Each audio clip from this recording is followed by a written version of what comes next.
Good evening and welcome to the Gilroy Unified School District Board of Education regular meeting. ¿Hay alguien que necesita intérprete para la Junta? Okay, this meeting is being recorded or broadcast. Images and sounds may be captured of those attending the meeting. First up, we have the Pledge of Allegiance, led by Rucker Elementary School. Ms. Wells-Southland.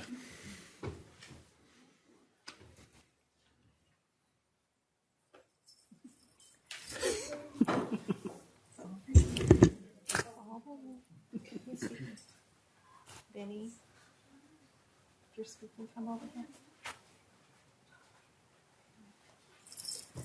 Good evening. Thank you for inviting Rucker Elementary this evening to say the Pledge of Allegiance. This is part of our amazing morning announcement crew. Every morning we have morning announcements that our students lead, and we're so excited to have so many of them with us here this evening. So I'm going to turn it over to them. Good evening. My name is Lillian. Please stand for the Pledge of Allegiance.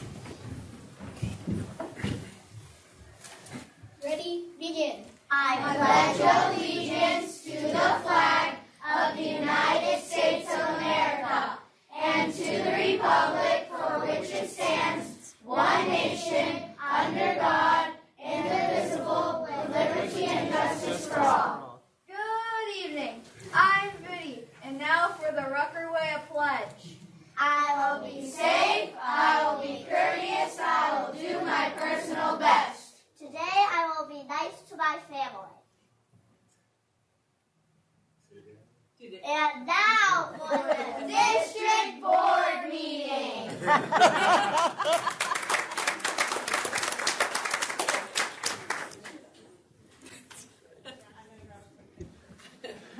Excellent job. Go Cougars.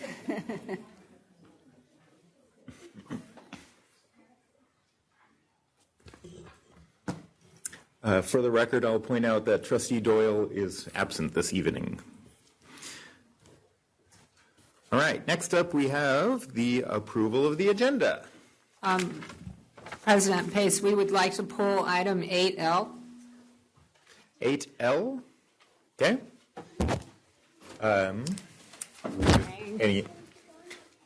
With that modification, I will entertain a motion. Move approval. Second. All those in favor? Aye. Opposed? Okay, we have an agenda. Sorry, I was distracted by Gilroy Unified School District was calling me.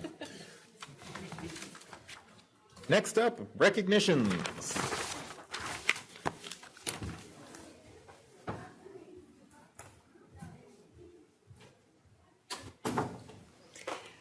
Just for the public, at the beginning of our board meetings, we have recognitions of staff, students, community members. So this is probably the best time of the board meeting, right? We get to recognize all the wonderful people that are in our school community. So tonight we have the opportunity to recognize one of our outstanding coaches for an accomplishment. So I'm going to ask Doug Pickford to come up so we can embarrass you a little. Good. Challenge accepted. Recently, Doug was selected as the 2019 Fall Sports Honor Coach by the Central Coast section. Coach Doug Pickford has accomplished much during his stellar career as a water polo player and coach. The former UC Santa Barbara All-American has guided the Gilroy High School girls water polo team to league titles and postseason play. Coach Pickford has created a challenging and competitive atmosphere in the Mustang boys and girls program while fostering collegiality and high standards among the student athletes. Under his leadership, the girls water polo program has flourished, and his student athletes are among the highest achieving in the classroom. Coach Pickford also volunteers at the Garlic Festival and is highly regarded and respected in the community. The Central Coast Section Honor Coach Award is presented to those coaches whose colleagues believe have made outstanding contributions to that sport at their school, within their league, in the community, and in CCS. At the time of the nominations, they must be actively coaching and have been coaching in their respective sport for a minimum of 5 years at the varsity level.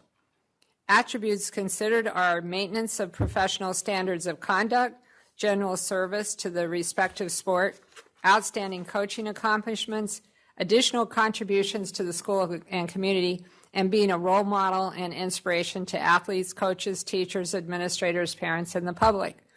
Doug Pickford was nominated by Gilroy High as the embodiment of those qualities, and we wholeheartedly concur. He was honored at the CCS Water Polo Championships at Independence High School on November 16th. So, Doug, on behalf of the board and the entire district, I'd like to thank you for all your efforts on behalf of our student athletes in the sport of water polo, which for 1 year, I had a little taste of it. My son played for 1 year, and I came to appreciate what a difficult sport it is. And the rigor involved, the training is just incredible. So we are so glad you came to Gilroy High, because the program was in trouble 5-6 years ago before you got there. So we really appreciate that. Thank you. And we do have something. Melanie's not here. I know. Hang on. Melanie's not here, so everything falls We have a apart. plaque for you, and I'll read it. Presented to Douglas Pickford in recognition of being named a 2019 Fall Sports Central Coast Section Honor Coach. We are grateful for your impactful contributions as a coach and positive role model for the student athletes of the Gilroy Unified School District and Gilroy High. Congratulations. And we have one other person that wants to say a couple words. Thank you so much.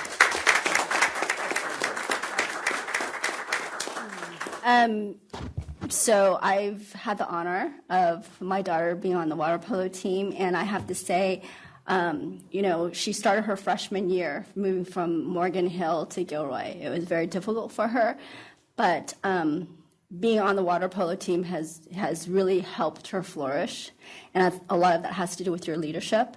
You built a team, and to say that this year was challenging is to really minimize it, because this coach coaches 3 teams, 35 players, and in a year when we didn't have a pool, for him to be able to coordinate everything and go from a game to practice late at night and all of that, his dedication to the students is really wonderful. And I have to admire you as a coach, because you not only teach them athletic excellence, but you give them a lot of character. You build their character up. So, and that's what I really love in a coach, because it's not all about winning, right? It's about how we win and how we play the game. And you really embody that. So thank you very much. Thank you. Melanie is on her way. Oh, good. We have someone to take a picture. I was going to ask one of you to volunteer. Absolutely. They vetoed that.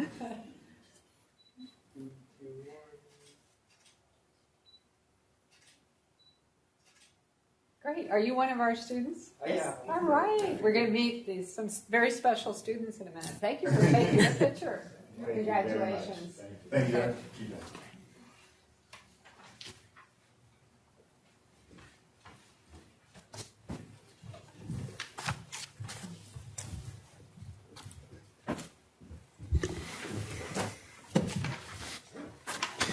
My son went to water polo once. Twice. Okay. Next up, general public comment. At this time, members of the public may address the board on any item or any issues within the subject matter jurisdiction of the board that is not listed on the agenda. No action can be taken on an item not on the agenda, but may be referred to the administration or put on a future agenda. Members of the public may also address the board on an agenda item before or during the board's consideration of that item. Individual remarks will be limited to 3 minutes each. Do we have any public comments? No. If anyone wants to make a public comment? Okay. Someone looks surprised back there. Okay, no public comment. Next up, report of action taken in closed session. In OAH case 2019-100430, the board approved a settlement to resolve a student's educational claims. Trustees Diaz, Good, Fiac, Munchi, Pace, and Paceno voted yes. Trustee Doyle was absent. And that concludes our actions in closed session. Next, item 4, annual reorganization. All right. For the public, you probably haven't been here in December before. Every December, we have our annual reorganization meeting. And during that meeting, our officers are changed and some committee assignments might change, and we vote on our calendar for the year. So the first thing we do every year as part of this annual organizational meeting is for me and the board to recognize the outgoing president, assuming he doesn't get reelected, which he would veto. Which I will if he not. was. So I'm going to ask James to come over to the podium so I can embarrass you for a few minutes. Oh, good. You have to come. I will. All right.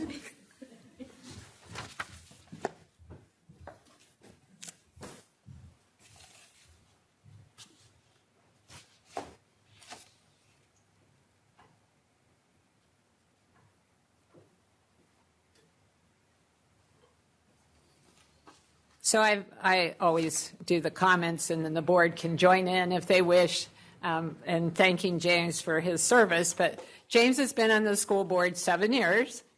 He's saying he's going to be with us one more year, which we'll see. For the past 2 years, he was first vice president and then president, so 1-year terms as vice president, president, and this is his second time around in his 7 years. I think the second year you were on the board, or second or third year on the board, he was vice president for a year and president. So he's served 4 years as on the executive committee of the board out of his 7 years. That's dedication right there. When a board member is president of the board, I have much more contact with the board president. I'm almost daily, I would say. Either emails, texts, well, definitely emails daily, texts, phone calls, very frequent contact. So James and I have worked very closely this year during his presidency, and as a result, I've come to even more appreciate his hard work, his dedication, his effort, his good sense of humor, although not as good as Mark's. Sorry. But anyway. The bar's pretty high there, Debbie. Mark's a high bar. He should be a comedian. But anyway, we've really appreciated all your work and all your dedication to your job as president. You took it very seriously. I know it caused you tension and stress. And he offered me a lot of good advice at times when I was stressed. So I really appreciate it. He's attended many, many events and many meetings with very little notice. One day I called or text, I think, at 5 and said, can you go to this event at 5:30? It's fun. And he did it. It was a really cool event. We were both really glad we went. When we have an executive committee that's comprised of the board president, the vice president, and me, we have bi-weekly meetings. And during those meetings, James asked great questions, carefully reviewed the draft agendas, provided direction on the development of the agenda. The two board members work with me to put that agenda together. During board meetings, he ensured that the meetings ran smoothly. He also was an active participant, which is a hard act to do when you're running a meeting and participating.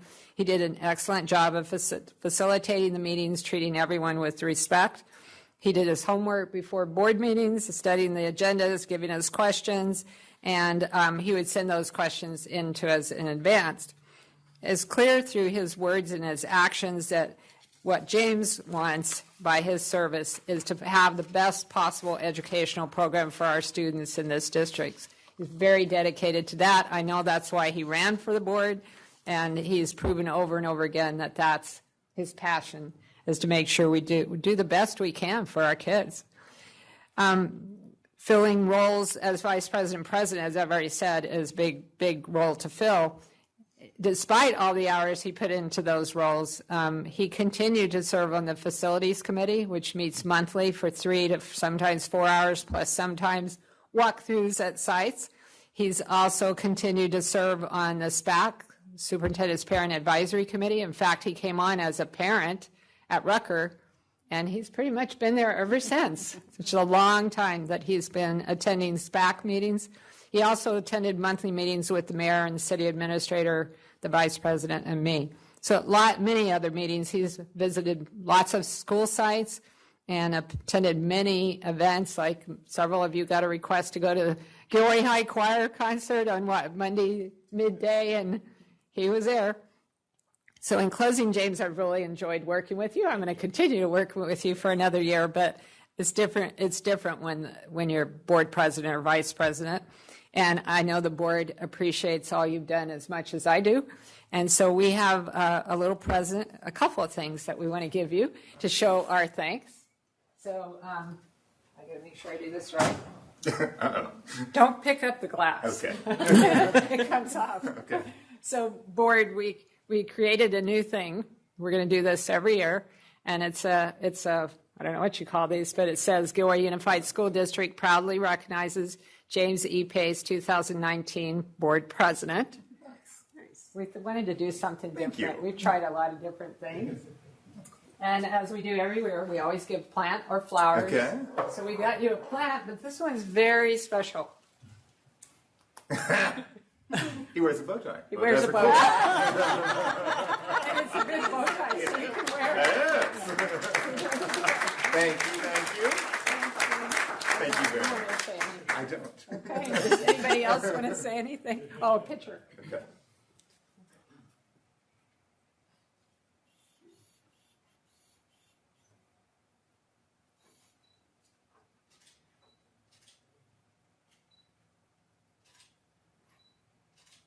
Great. Thank you.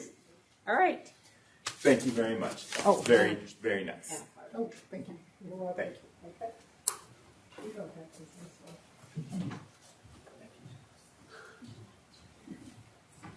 It looks like Miss America walking off the podium.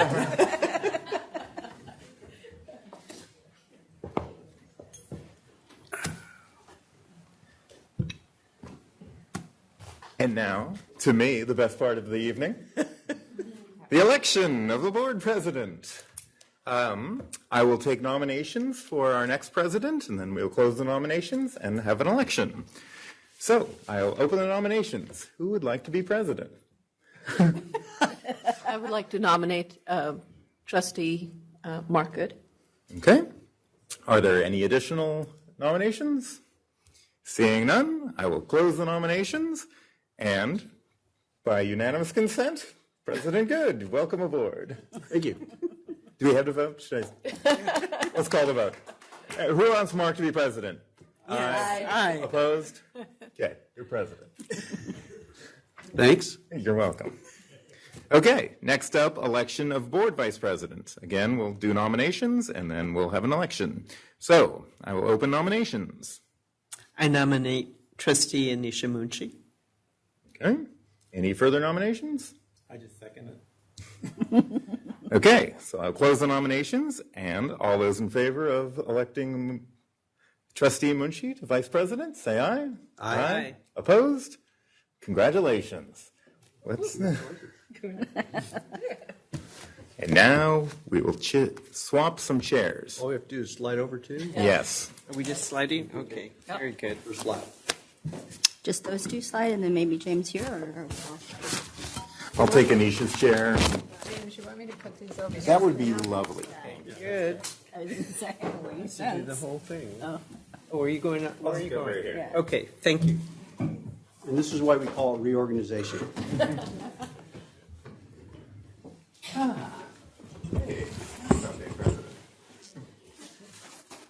I can already feel it.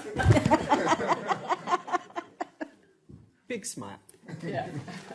Next, item 4E, proposed 2020 board meeting calendar. How about 4D? You have to appoint me Oh, as that's right. secretary unless you want somebody else to do it. No. I move we appoint Dr. Flores to be the secretary of the board. Is there a second? Second. All those in favor? Aye. Okay, you're appointed. Now we can talk about the board calendar. Did anybody have any comments or suggested changes, or does it look good? Well, I know Mr. Diaz had suggested we change that May date, but as we were looking at the calendar, we realized that if we moved it back to the 21st, that's Gecka's graduation. That's why we couldn't. That's such a busy time. We have graduation starting around then, and almost every night for the next 2 weeks, we have something. And that was just something more to just keep in mind. I know this current school year, we had one in September that was on a Thursday of a 3-day weekend. Yep. And it just gives everybody a shorter amount of time to meet, but not a deal breaker, is fine, yeah. Okay. This is on for discussion, but I Yes. thought, okay, so we're not You going to could take action. well, yeah, that way people will know what the dates are. Yes. it The would other help. part was we only had calendar dates up and through June, the school year. I don't know if that was by design or not. Yeah, there's nothing. There was nothing after that. So we're good for the rest of the year? We usually do it from January to We're off. December, but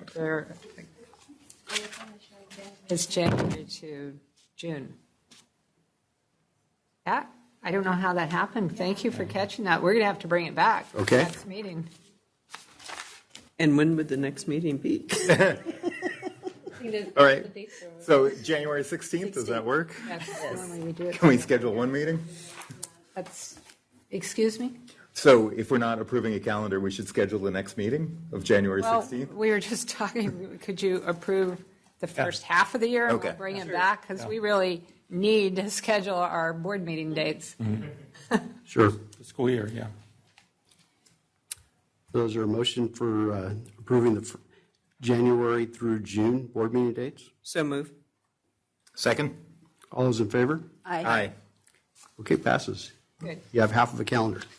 We'll have the next half here next time. Item 4F, 2020 Board Committee and School Assignments. So there's a list of the current assignments here, and typically what we do is ask people to take a look at it, and if they would like to go somewhere else or move around, send an email to the executive team by, could we do it by maybe the 28th of December? And then we'll shuffle around if necessary and put it out.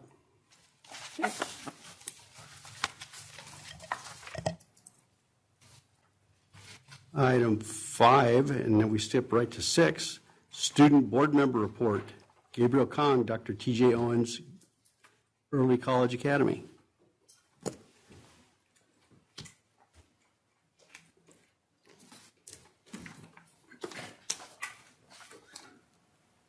Good evening, members of the board.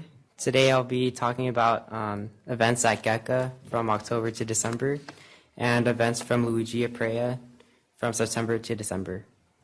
So starting with October for GECA, we had our PSAT and SAT.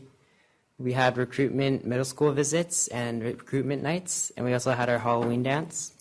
And so our Halloween dance was put together by our 10th grade class officers in our ASB, and it was fairy tale themed. And we actually had a lot more people come to that dance as usual, and so it was a great turnout.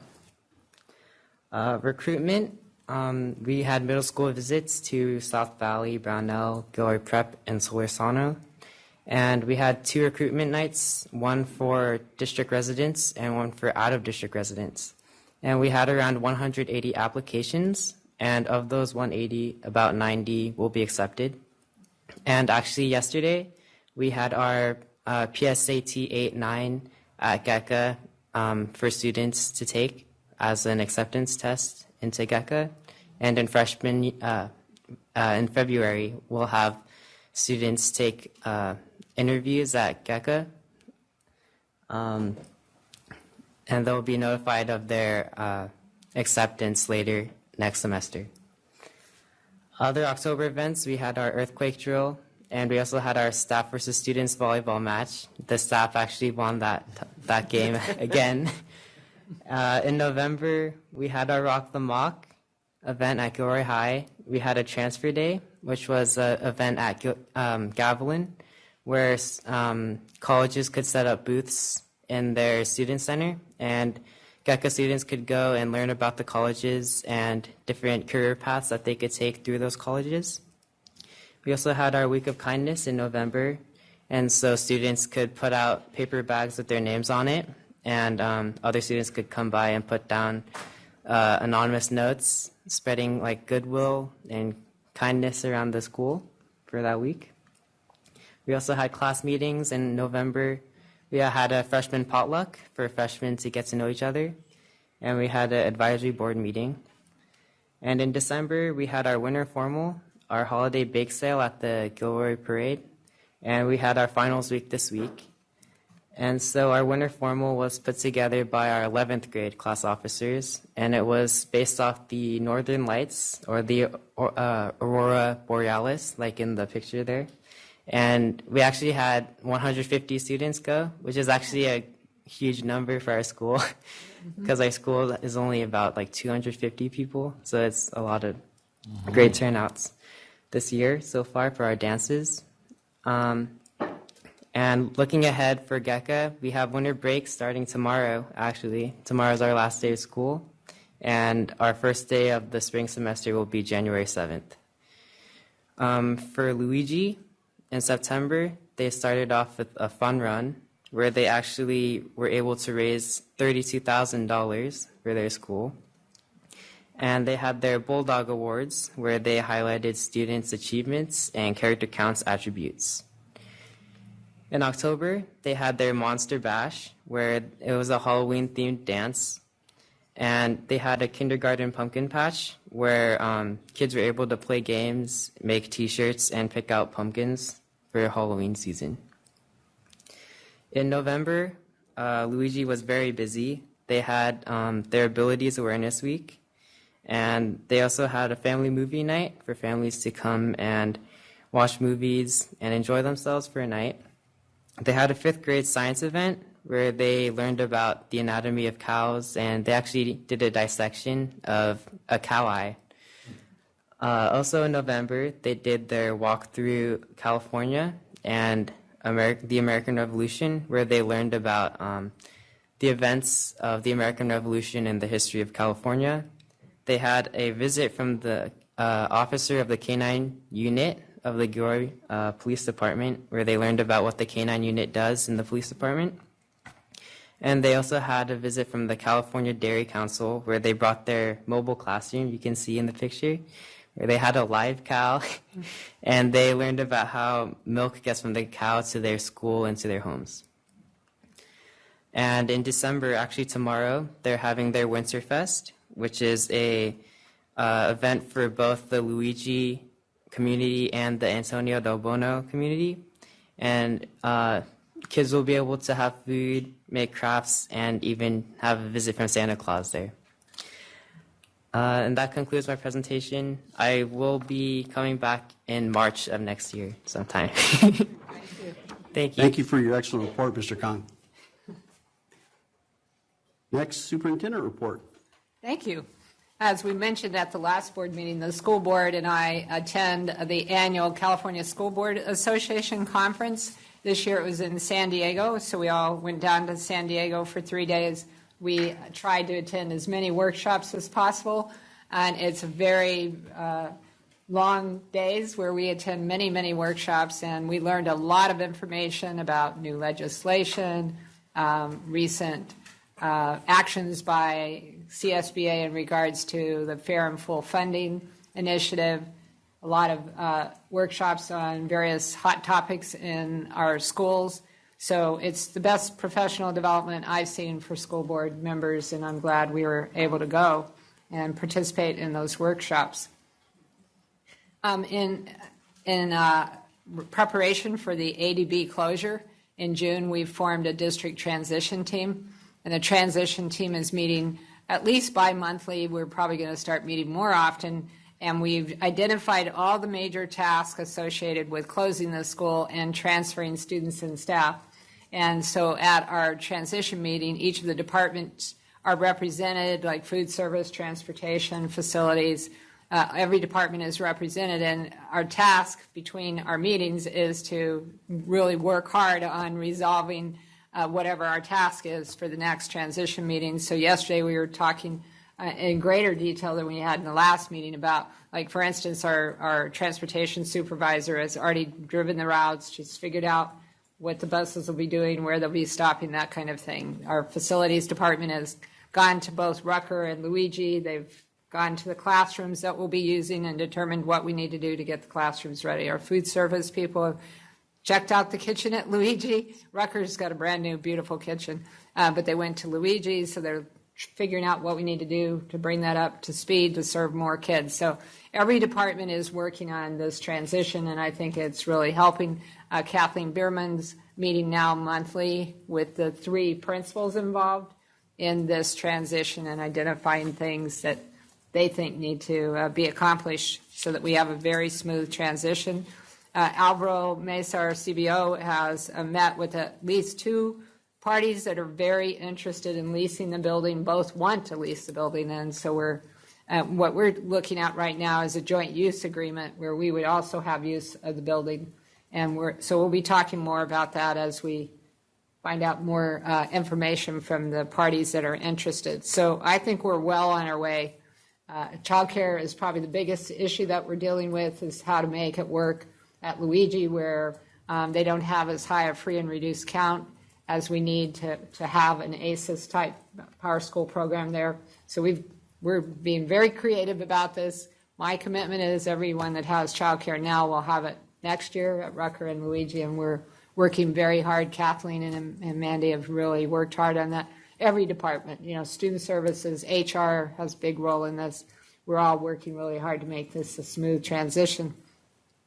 And after that, I had my meeting with all of our non-site-based management. That means everyone who's not a principal on the management team.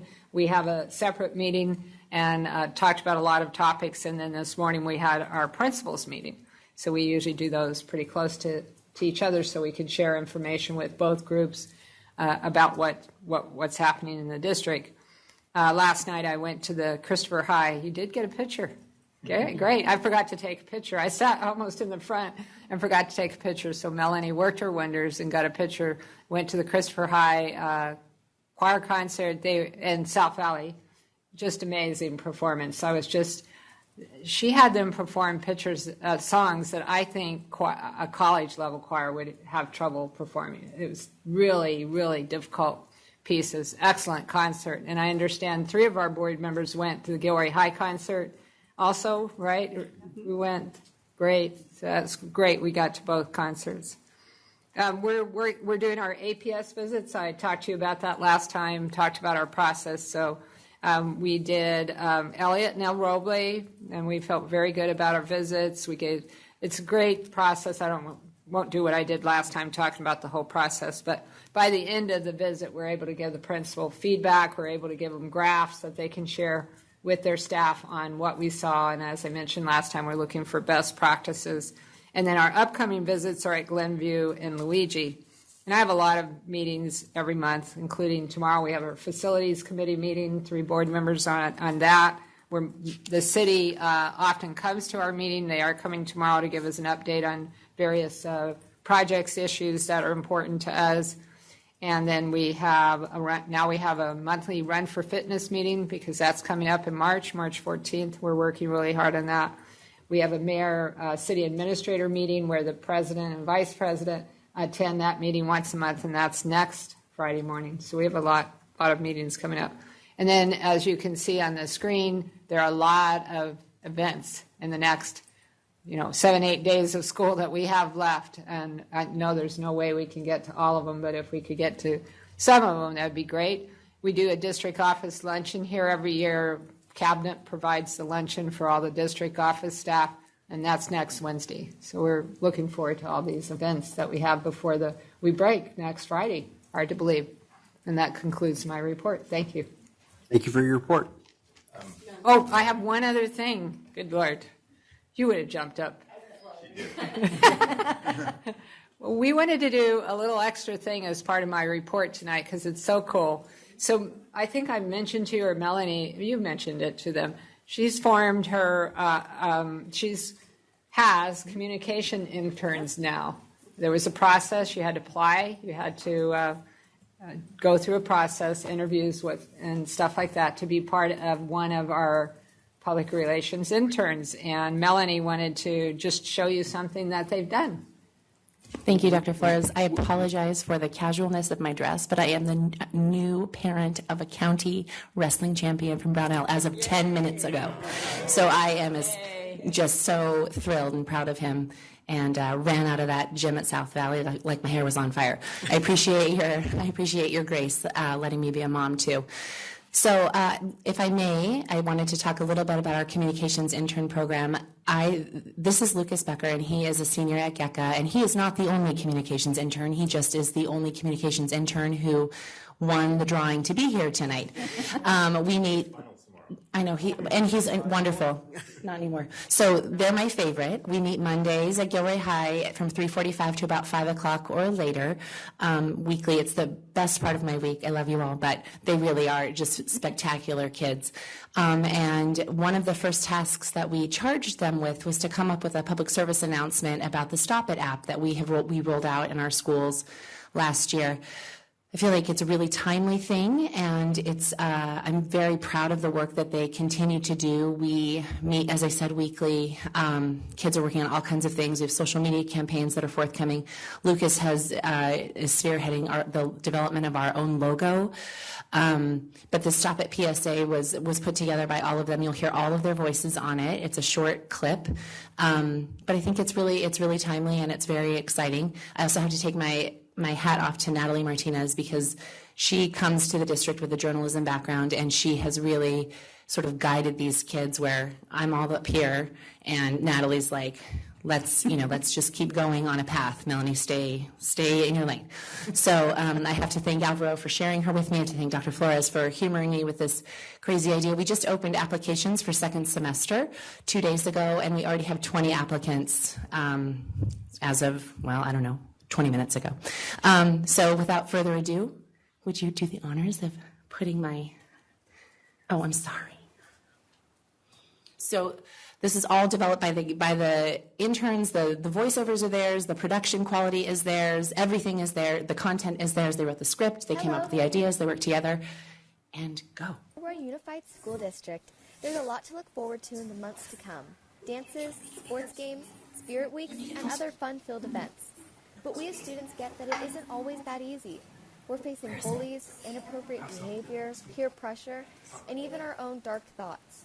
Luckily, there is a tool to help you navigate the less fun aspects you may encounter, the Stop It app. Wait, before you tune us out, give us a minute to explain what the app is and how it can help you. First, search for the Stop It app in the App Store. After downloading the app, you will need to enter your school code. These codes will be provided at the end of the video. You will see a megaphone icon in the middle. Press on the button to report an incident. Describe the incident with as much detail as possible. Adding photos or videos is optional.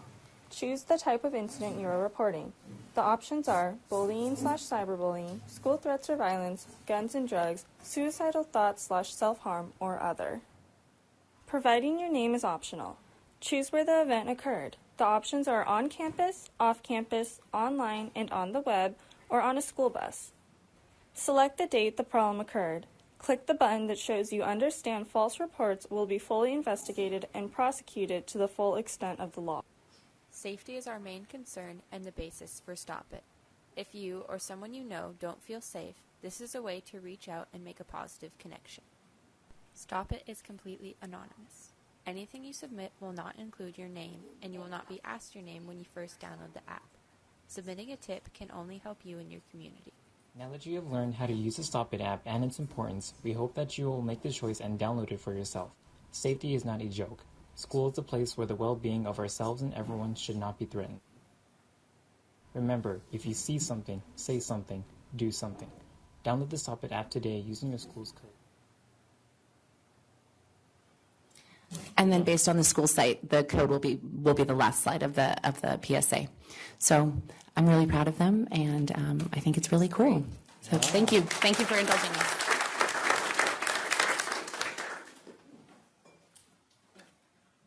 Thank you very much for that report. And one of your interns was already at work taking photos earlier in the meeting, so good job.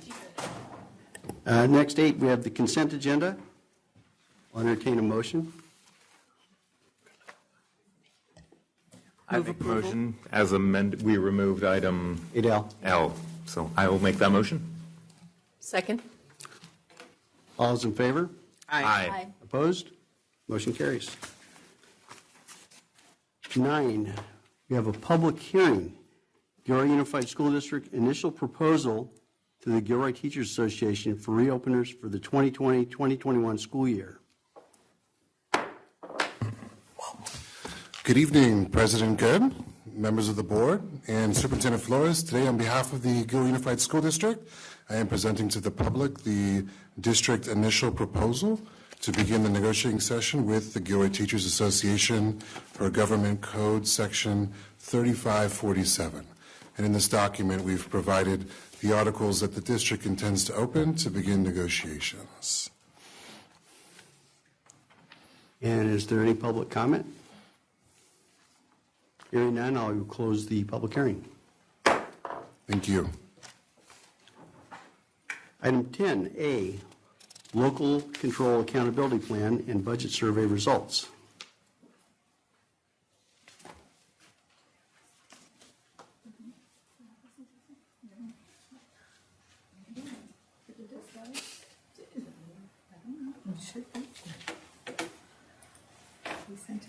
Yeah, there it is, right here. Right there.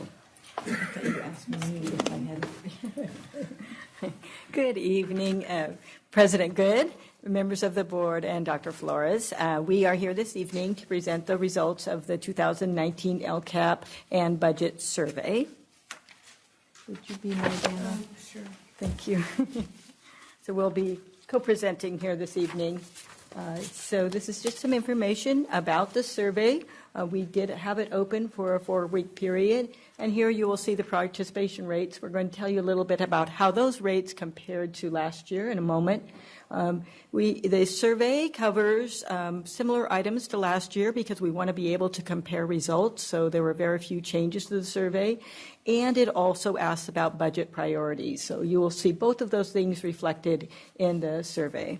And then following, this is only one component of our stakeholder input process. We also hold site-based and district-level meetings with parents and staff stakeholders in terms of focus groups or forums or meetings to elicit some input from them as well.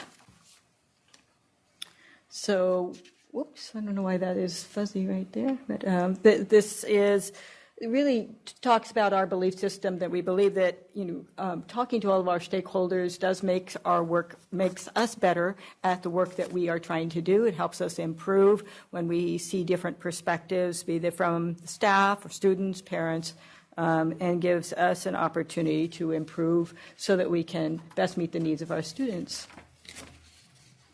And I would like to acknowledge the work of our bargaining units. We began that work last year where we partnered with them to develop the LCAP survey. And this year we once again convened meetings to meet with them. And all of the bargaining units were represented and had an opportunity to participate and give input on any changes to the survey or whether it was clear.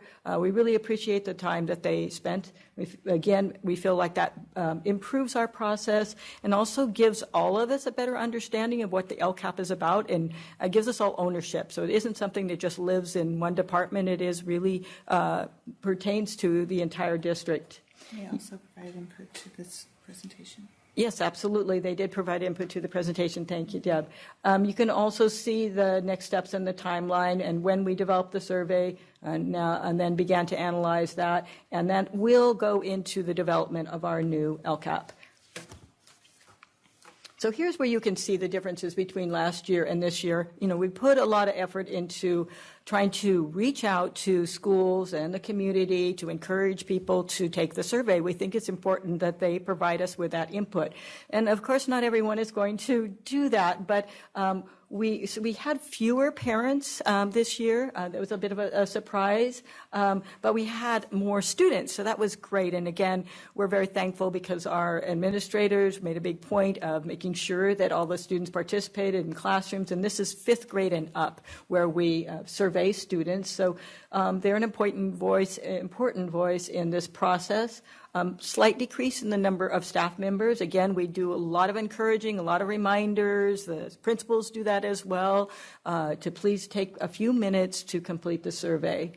So you can see that more elementary, about up for the middle school, and particularly at the high school level, almost 4 times as many students responded. We see, as well as last year, that certain groups of our population are not responding as much. And in this case, it is our socioeconomically disadvantaged or our Latino populations. And again, we try to address that via our stakeholder meetings. And for example, at DLAC, I encourage DLAC representatives to meet with their ELACs and talk to them about how important it is to get their input. So if they're not going to do it with a survey, we would definitely want to hear that in the site meetings. So here's a little bit about budget priorities. And you can see these next few slides are, again, comparing last year's results to this year's. Not much difference, to tell you the truth. We're not surprised about the high-quality teachers and staff. That's not just teachers. That includes all staff. That is a high priority for everyone. And then after that, you'll see that there's really very few differences in some of those middle areas. The least priority is supporting students for attendance. Now, that may be that the participants who are responding saying, well, my student doesn't have any issues with attendance, so that's maybe not a high priority for those particular parents. But in the middle, there's a very minimal differences in terms of what they consider to be a big priority. That was a parent one. Here's the student one.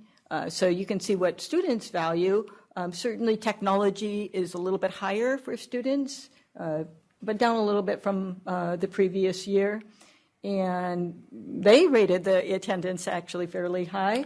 Program and services for a safe and healthy climate is important to them, as well as support for teaching and learning, which we're pleased to see that. And here's teachers and staff. Again, that number one is for the high quality teachers. And again, we'll see across the other middle areas of priority, not much difference, but the lowest being attendance. I wanted to point out some differences that we analyzed, in particular were the Spanish respondents versus the English respondents. And I want to note that the Spanish respondents were fewer, about 10%, represent about 10% of the total respondents, but we really this is one of our targeted populations, so we're very interested in hearing their input.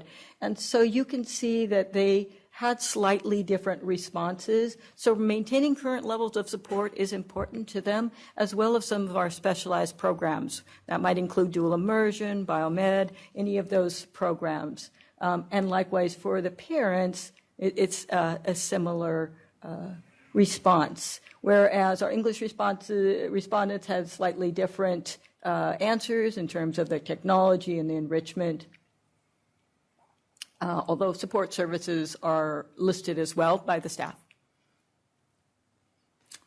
So what comes of all of this, we needed a budget prioritization to help us in making some decisions and to look at what does the community value in terms of where we put our resources, time, and of course expenditures.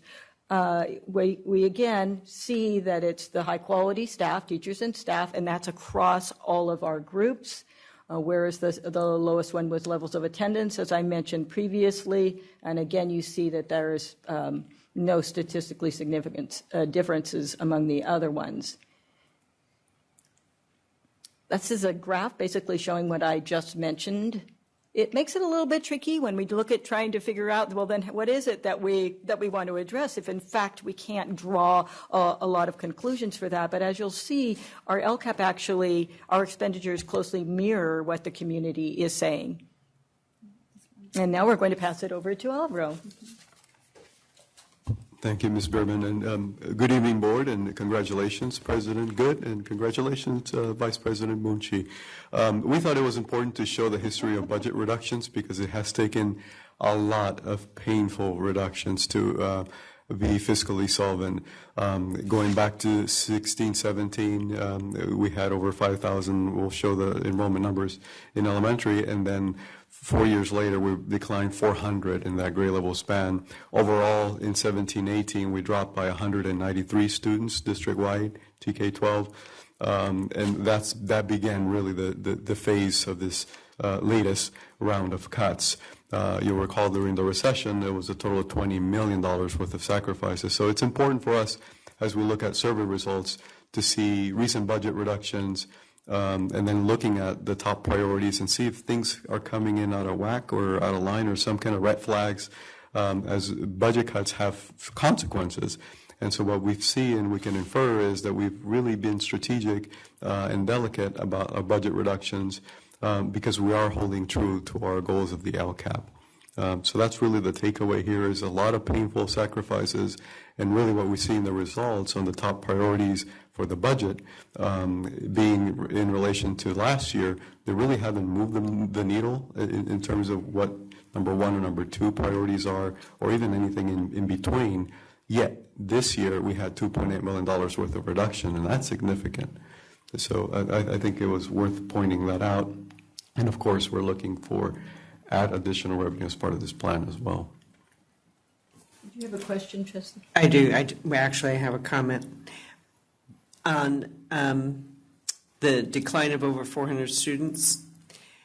Required action to close an elementary school. Did not require. We made that choice, a difficult choice. And after having been to CSBA, other districts are not making that difficult choice. But in line with LCAP, I do believe that it is in line with our LCAP. But we're required to make choices to meet the bottom line. And that's a choice that we made. Yeah, thank you, Trustee Piceno, and I thank the board for that courageous action. Thank you. And when it comes to budget, we also not only have to listen to what our community wants, we must follow what the state expects from us. So we do have the budget priorities that we are required to fulfill and have listed in our LCAP with expenditures related to those. So as you can see, although one of the areas that received lower marks, attendance, by our community and our students and our staff, it is goal 3, which is school culture and engagement. So we must focus on attendance, and right now what they're looking at is really at our truancy rates for our students, and we are addressing those both in our LCAP and in our differentiated assistance. So the next part of the survey was on the perception data, and again what you are looking at is very, very similar to what you saw last year. There is honestly no statistical difference from the numbers we received this year from the numbers we received last year. So you have a combination of students, of teachers, and then staff members as well, because keep in mind, teachers and staff members, we do separate out. That was actually one of the recommendations from our unions on the survey, that we differentiate a little bit better this year than what we did last year. One, so that people were not as easily identified, so it could be an anonymous survey, and also so we got a better idea of were people responding who were directly impacting students in the classroom or who are impacting education outside of the classroom within our district. So you do see that difference in this survey. And then the third one, again, is a non-site-based staff experiences. Last year, we called it district office staff. There's a lot of people in the district that are not on site, but are also not necessarily in the district office. So we wanted to make sure we were encompassing everybody. So really what we saw from this is that one of our greatest areas of growth for our district is still getting parents to feel welcome and engaged within our school sites and within our districts. So we still do need to focus on that and how we are going to draw parents in. We see that also in our survey results, and when we look at focus groups trying to get people to our meetings, although our sites are letting us know that this year they've had much better participation on their ELACs and on their parent clubs and on their school site councils. That's always an area of growth so that we are reaching all of our populations within the community. We also are looking at that We need to have learning opportunities that empower our students and parents. So our students say actually that for the most part, they like coming to school, and for the most part, they're learning. But they do want more engaging activities and curriculum.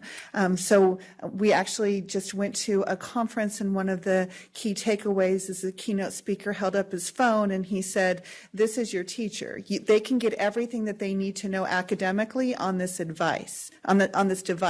So what do we need to do?" The role of the teacher has changed, and it's not about necessarily being the keeper of all knowledge as it was in the past. Now it's about helping students to access all of that knowledge and be excited about getting that knowledge. So the role has changed, and our students are telling us that in the surveys as well. So the next steps are our focus groups, and we are going to use the same process that we used last year in working with our GTA, where our GTA will help us lead the staff meetings with our administrators to get input from all of the teachers, and we have a commitment from our other units who will also help us lead focus group meetings to hopefully get more people here, because some people don't want to answer the survey. They want that face-to-face. They want to be able to give that input, and we want that opportunity for everyone. We are looking at how we can structure the meetings so that we're not asking the exact same questions on the survey. We're in fact going deeper. So here's what the survey told us. Now, how do we dig deeper and get more input from them about how they think we can make some improvements in our areas of growth? So that actually begins kind of beginning of February and lasts through April. So it's a long process so that we can get as many groups and as many voices as possible. And then that will impact our LCAP, and our LCAP is going into a brand new 3-year cycle. So it is a great opportunity for us to completely revise our LCAP based on the input from our entire community. That's it. Questions? Board comments or questions? Ms. Fiak? A couple of things. So I actually disagree with you a little bit because I think in the student survey, there's 48% of students did not like going to school. And 49%, most days I want to go to school, disagreed. So to me, that says there's a climate issue at school. Because great that they're learning in school, but we want them to also enjoy school, because that kind of is an indicator of higher education, right? Because if they don't like going to school, but they're doing it just because, is not a good, good reason. So that's a comment that I wanted to make. And then also, I'd also be interested to understand, because across the board, everyone agrees that we want high quality teachers. In our stakeholder meetings, I'd like to learn what their definition of what a high quality teacher is, because it might be different depending on the groups. So could we, that's my request, is can we add that question? Right, and that's what we talked about in terms of digging deeper. Perfect. What do these things mean? So, perfect, thank you. And yes, I said the majority of the students. So the majority of the students Yes. do like coming to school. But that's what I was talking about with engagement, that our role now in education is different than what it used to be. And we have to keep up with the times. It's a challenge. Thank you. Any other board comments? Mr. Diaz. So thanks for the information. I always appreciate seeing it. And I also look at that graph, and I kind of look at the blue, like if it's over 50% or right around there, then I think it's a good thing. I do see the 3 groups, the subgroup, students, parents, community, teachers, and staff. And from those 3, the ones that I think we can't control are parents and community. That can be kind of random. We can't force them to. But students, teachers, and staff, one thing I'd like to see is what is the total amount that is possible. So like students, it'd probably be like 9,000 or something like that. So No, because we only do 5th grade and up. correct, yeah. So, there's right, but 11,000. we can get you those There's numbers. 11,000 students, about 8,000 then, or some. It's got to be somewhere around Do you there. know, Alvaro, off the top of your Yes, head? yeah. So. Oh, but yeah, just to kind of see what percentage we're hitting there. And the same thing with teachers and staff. I'm not sure what that is. Is it the full 1,100 or is it? Yeah. And that one, I think we should hit 100%. I mean, we should be able to influence that. In the survey world, these are actually really good Yeah. percentages. 'Cause, at least I learned in the dissertation level, if you get 30%, you're doing really well. So that's the good side of it. But we would love to have more participation, of course. I know in the students, at least, I think teachers were taking them to classes to respond, right? Or Yes. So I think there's ways to increase that rate already. I just think like in terms of teachers, if it's 40%, that's pretty low. No fault of your guys at all. Just that is a communication path that they should take advantage of and communicate. Well, and we did get that feedback from our unions. Our union reps did a wonderful job, and the presidents of our unions really sent, I think, as many emails as I did about getting responses. And we did receive responses that some people simply didn't want to do a survey, but they do want to give information in focus groups. So we understand that, and we're waiting for that as well. Yeah. So surveys are a choice, and they are anonymous. So we will continue to reach out, just like we do with the students and with the parent and community, and try to get as many people to participate as possible. But that's also why we have these other venues, because we know not everyone will choose this form of response. And there's like back to school nights where we could take advantage of one period there. We did. Some of the elementary sites did that. Okay. The parents came for conferences. And then the other one, just on high-quality teachers, we're looking at the finance aspect, of course, and how we compensate and how our overall budget is allocated to that, and kind of taking that as an indication that we're obviously focusing resources there. Mm-hmm. But non-financial benefits are also help us to retain those high-quality teachers. And so wellness programs is always something that I'm kind of interested in. Allocating monies in those direction or resources in that direction in terms of financial wellness, good work-life balance, that kind of stuff, where those teachers become high-quality teachers and in turn want to remain in the school district. Mm-hmm. Thank you. Ms. Pacino? I'm kind of curious on how the questions are asked about the ranking of high quality, because I can't imagine that anybody in their right mind in education would say, no, I want a mediocre teacher. I mean, so of course that's going to be high. How is that asked or addressed? Do you want a good teacher? You want a high quality teacher? No, give me a horrible one. How does that work? We can send you the survey because it's down now, right? It is. I did take it down. Yeah, so we took it down, but we can send it. But aren't they asked rank these items, and high quality teachers rise so it's to ranking, the top? literally ranking. It's literally ranking. Okay. The first one, they rank their top 7 choices. Okay. The second one is to pick their top priority for funding. But they don't, because we know that high-quality teachers will be top, we take that out of the mix for the second question. Okay. The first one, where they are ranking in order, 1 through 7, does include that. And yes, we would all be amazed if that was not number 1. Yes. Right?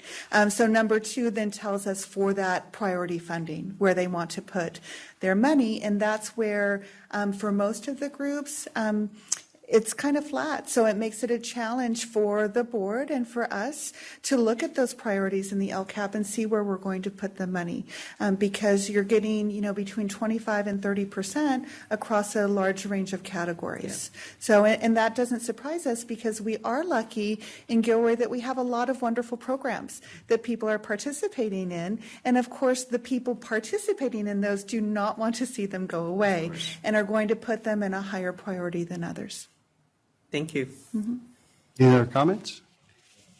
Mr. Diaz. Just a side comment that's a good thing, because if they were complaining or saying that their highest priority was safety, then we'd be in a different boat. Absolutely. Or if the leaking roof was their number 1 priority, then we would be in a different boat. But because they're talking about this, it's actually a good thing. Mm-hmm. Yes. Well, I share one of Mr. Diaz's concerns. The amount of people taking the survey, I think it's good. It's statistically relevant. It's a good number. What concerns me is the fact that it decreased significantly for both parents and for staff, almost 25%. So maybe we can look at what was done differently this year than the year before, and why we had such a dramatic drop. I do have to state that we do have fewer staff this year, so I do need to look at the overall number. So we do have fewer respondents, but we have fewer staff overall because some of those budget reductions and working tightly to staff our schools, we have decreased in numbers. So I can get you the exact number. Yes, we all have that concern with the parents and students. My theory that everybody else in this room has heard. Part of what you know when you like the superintendent, when you do your dissertation, the longer window you have open for a survey, the lower response you get. So last year we had a 2-week window. This year we had a 4-week window. And sometimes what happens is people see it at the beginning, and we see this from the data. We had great responses within the first week. And then you look at weeks 2, 3, and the beginning of 4, very low responses. And then we have a little bit of an increase at the end of the 4th week, but not a lot. So we are most likely going to shorten that window again to make it more pressing for people, so they feel that need to get it done right away, because it's not going to be open for a long period of time. Thank you for your report. Mm-hmm. Thanks. Next, Student Achievement Update, 2019 English Learners Proficiency Assessment of California ELPAC.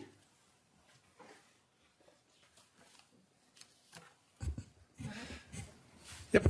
Yeah. Good evening, Dr. Flores, President Good, and members of the board. I had to write President Good here because I knew I was going to mess it up if I didn't. Good evening this evening for a report on the LPAC, right? ELPAC. I was like, oh, I haven't done that before, but generally you just call it the LPAC, the English Language Proficiency Assessment for California. So a little bit of background, right? This is the test that replaced the CELT test. Is the test that's used by the state of California to measure the progress of all English learners in California. And so for many years, the CELT was that test. 2018, the 17-18 school year was the first administration of that test. And then this past year, we were in the second administration of that test, 2018-19. And right now, we're in the heat of getting ready for the administration this February. And the big change for this year is that it's now going computer-based for the first time, and that's going to be computer-based K-12, which is going to be a challenge for our administrators giving the test, and the setup for what that's going to look like. As the students, the upper grade students are used to CASP. It's using the exact CASP testing system. That's going to be very smooth. K-2 is going to be a little bit more of a challenge. And we've actually just been training people on it this week, and we're having more trainings in January. But just to kind of give you a sense of that, you know that the kindergarten, or some of you may know that the kindergarten and first grade test is a one-on-one test. The administrator sits with the student. They in the past, they would show them some pictures. They would show them a booklet, and then ask a series of questions, and then score those as the student was going along. So now what it's going to be for those grade levels, it's going to be 2 computers. So there'll be a computer screen that the student looks at and a computer screen that the tester uses. And so basically you're using the 2 computers like the booklet and pictures, where the computer screens will go along. It's going to be a bit of a administrating challenge, right, for the person to manipulate the multiple screens as well as have a written scoring situation, then to enter those scores in. So it's going to, be an interesting year. We've gotten some training. We did a pilot for that this fall. The state needed people to pilot it because they needed to see how the whole thing worked. And so we actually had Solar Sano Middle School. We had a group of 26th graders who we had, and we pulled a lot of our testers in, and we had different testers try it out and try the one-on-one situation so that our sites could go back, because they have to think about supporting our roving band of testers over the course of February and March. And so that's the preparation we're in now, is getting ready for this spring and making sure we can administer it in an appropriate manner, in a timely manner, right, for everybody's time and efficiency. And I'll be back in a year with you to see how that all went, right? All right. The other thing I want to talk about here on the administration this past spring is this third bullet point. The cut points for each of the levels was adjusted in 2019 as compared to the 2018 results. So I have some screenshots you'll see in those future slides that really they raised the scale score cut points, particularly for level 4 on the LPAC. And so we saw statewide scores dip this past year because of that. And basically the previous year was the first year of it. They said, here's the LPAC, here are the results, take a look. And then as the state looked at it and said, okay, are these the cut points we want for the difficulty of the test was more difficult.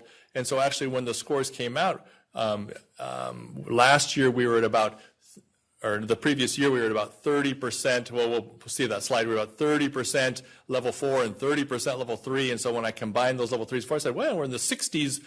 We were actually kind of pleasantly surprised for those high numbers. And I think the state maybe took a step back and said, maybe that's a little bit higher than we expected for the test as it was. So they adjusted those cut points, and then they also set the criteria for reclassification. And so we'll look at that when we on a future slide here. And so I just want to also point out that the LPAC actually consists of 2 separate assessments as well. So there is this summative LPAC assessment that's given to all English learners between February. We have a window from February to the last day of school. So, we could play with that window, and with this year with our going computer base, which may take more time, we may have to stretch it out a little bit, and we can work with that.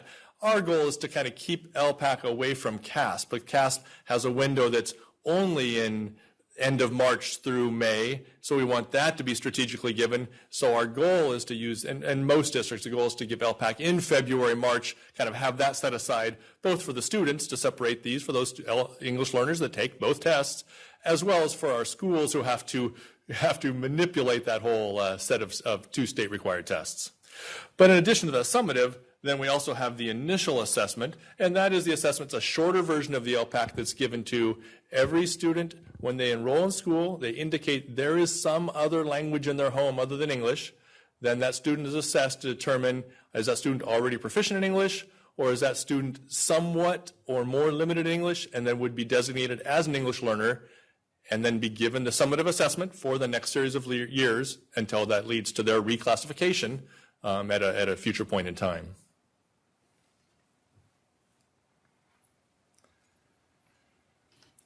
And then just a reminder, the LPAC is divided into 4 levels, similar to the CASP. They've gone to a 4-level system. The wording is different: a beginning stage of learning English, a somewhat developed level of English, level 3, moderately developed level of English, and then at level 4, a well-developed level of English.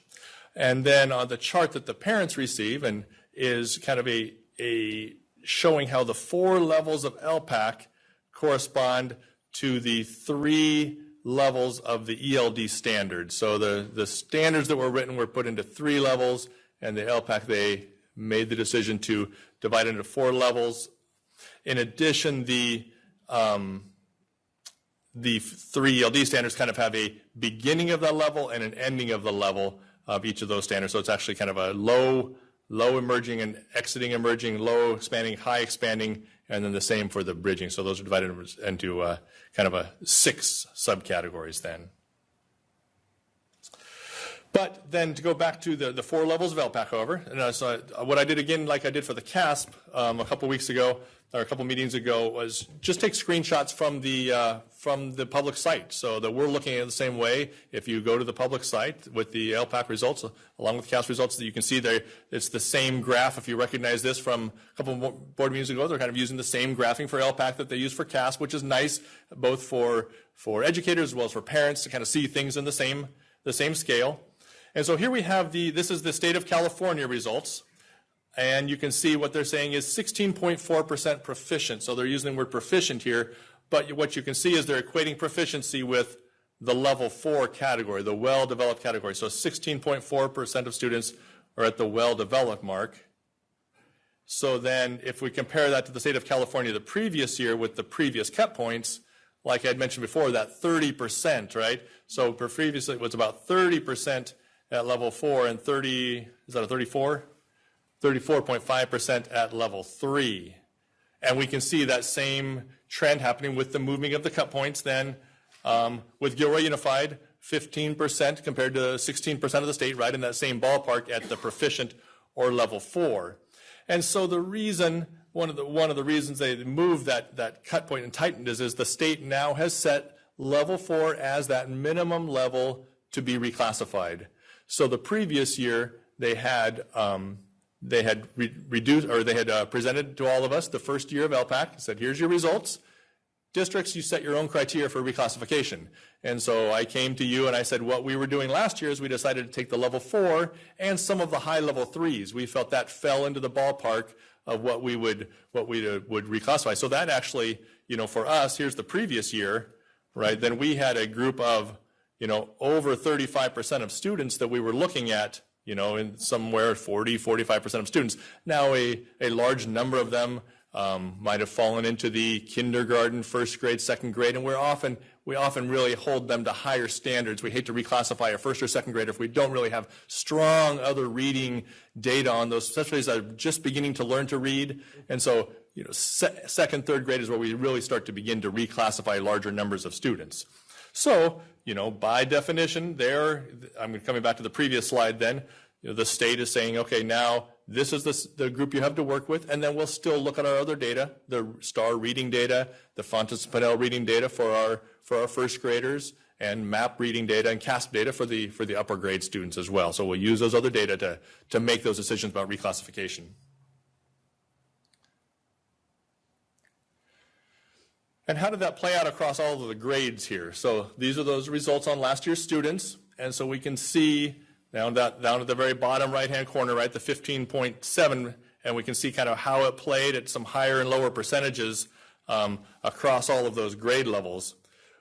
Just as when I did a comparison with the previous year, we can see that some of the cut points, they really made drastic cut point changes like at the first and second grade level. Last year at first grade, we were at about 45%, and second grade, 45% at level 4. So they really probably found that there was at those lower grades, they had way too many students scoring at that level 4, and I would agree with that too. The number of first and second graders that we should be reclassifying should be a tight margin there, right? We don't want to, as I mentioned before, and we had already set very high thresholds for our Fontes and Pinnell and STAR reading for those grade levels anyway. So that reduction there is not going to change our reclassification rate much there, because we already we're pretty strict at that. But we also saw some reduction here at the 9th and 10th grade levels that we were around 25 to 30% that previous year. So they tightened up those upper grades as well a bit. So the other thing I like to look at when I look at this chart is for us to look at the number of students tested at each of the grade levels. You can see of the total 2,300 students tested, so that puts us at about 24% of our population are English learners, right, of our 11,000 students. That number has gone down a bit over the past few years along with our enrollment. But if we look at what we want to see, and the trend we'd like to see is, are the students being reclassified? Are those numbers getting smaller as we go up in grades, right? And as you can see from kinder to first to second, there isn't much change. We reclassify very few students there. But then third grade, fourth grade, well, actually fourth is a little bit of an anomaly, but then fifth, then down under 200 in middle schools, down to into the 80s, 60s, and 54. So to say what's our trend as a district, to say, starting from 300, so kindergartens, and actually this group of 12th graders, if we go back 12 years, our kinder population was actually closer to 400 English learners at that time. So the percentage there is pretty good. That's the trend we want to see. We want to see, are we reclassifying? Yes, we're reclassifying in the upper elementary grades. Yes, we're continuing to reclassify students in the middle and high school grades. The challenge, though, is to reclassify as effectively and efficiently as possible, right? Because what we say is, yes, on the one hand, we can pat ourselves on the back and say, by 12th grade, the vast majority of English learners have been reclassified. The unfortunate thing is if we still have 100 ninth graders, it means, sure, they have a good chance of being reclassified, but that means that still in ninth grade, they're still struggling with English, and they're going into high school at that grade, right? So we have to look at the positives here and recognize the challenges. And that's why in our LCAP, we have goals around English learners, right? To continue, we have programs like SEAL to continue to do it in earlier grades more effectively and more efficiently, so these numbers can come down earlier and faster, right? Because this whole group of students here in these upper grades are these long-term English learners, right? Some of them have arrived in middle grades there are those group of students arrive, but right now, in terms of our population in Gilroy, the vast majority have been in English education their whole lives. And so what we want to see is that by the time they've been in 6 years of education or 7 years of education, we're getting those students reclassified more quickly. One of the questions was on this 250 in fourth grade. It's a little blip of anomaly there. But what I want to point to is you can see that the third grade test results were one of the kind of the lowest, I think, moving from that new group of tests. They have a real high bar to meet in third grade, and I have a feeling that that's what affected our lower reclassification rate of those third graders, making a bigger group of fourth graders. And we'll probably see it even after they've reduced some of the other cut points. It's still a little bit lower percentage of students at the level 4. And then just kind of to finish up, look at some of the domains, the listening, speaking, reading, and writing domain. So, as I mentioned before, this is many of our tests. The CASP test has a reading section, a writing section, a listening section. The one unique part of the LPAC is the speaking section, that one-on-one administration with where a student does have to produce language, has to talk about objects, has to be able to say what some objects are for, has to be able to narrate a series of pictures, and then they're scored on their ability to cohesively in English, talk about those either series of events or a situational speaking condition. And what we see here is what we also saw with the CELT, that the levels of well-developed come faster for the speaking and listening, right? As young students learn language, they're going to learn to speak and to understand it before they're going to read and write. And so we can see the reading is going to be the last thing to come along, and that's when they hit that point and get to that level 4 in all those areas, then they'll also be meeting our other criteria of the STAR reading or the Fontes Bonel and qualify them for reclassification. So the percentages are what we would expect to see, for most English learners. And then finally, just a quick look at what the parent report looks like. That has not changed this past year. There's sticking with their gauges to show where along the spectrum they are. At this point, what we would have hoped is in year 2, they would have a comparison now, so the parent could easily see, what was my son or daughter the year before versus this year. However, since they just adjusted the cut points, I think it says something about cannot be compared to previous year. But so they're telling parents, you cannot compare these results, and that's what I shared with the sites as well when they had their ELAC meetings in the fall and talked about LPAC. If your son or daughter stayed at a level 3 perhaps this past year, don't be overly concerned because they changed those cut points to some extent, or significantly at some grades. But then starting next year, then they'll be able to watch those scores progress and get some comparison results in those each year report. All right, and that concludes my report. Any questions or comments? Mr. Diaz. I had a question. Do you think they eased, or those cut points that you're talking about, do you think they eased up, or do you think they got more stringent? They made it more stringent. So you can see by that level 4 going down, right, from 35% to a 14% statewide, or 16% statewide, right? They raised the cut point to level 4, and then they raised the scale score the student must get to hit a level 4, right? Yeah. And then they also raised, to get a level 3, they raised the scale score requirement. So the level 3 kind of stayed the same percentage-wise, right? I think if we look at that, where's that graph there? So the state was 37% level 3, and went down to went from 34 to 37, right? So we actually see more students falling in the level 3 band, right? Yeah. There from the year before.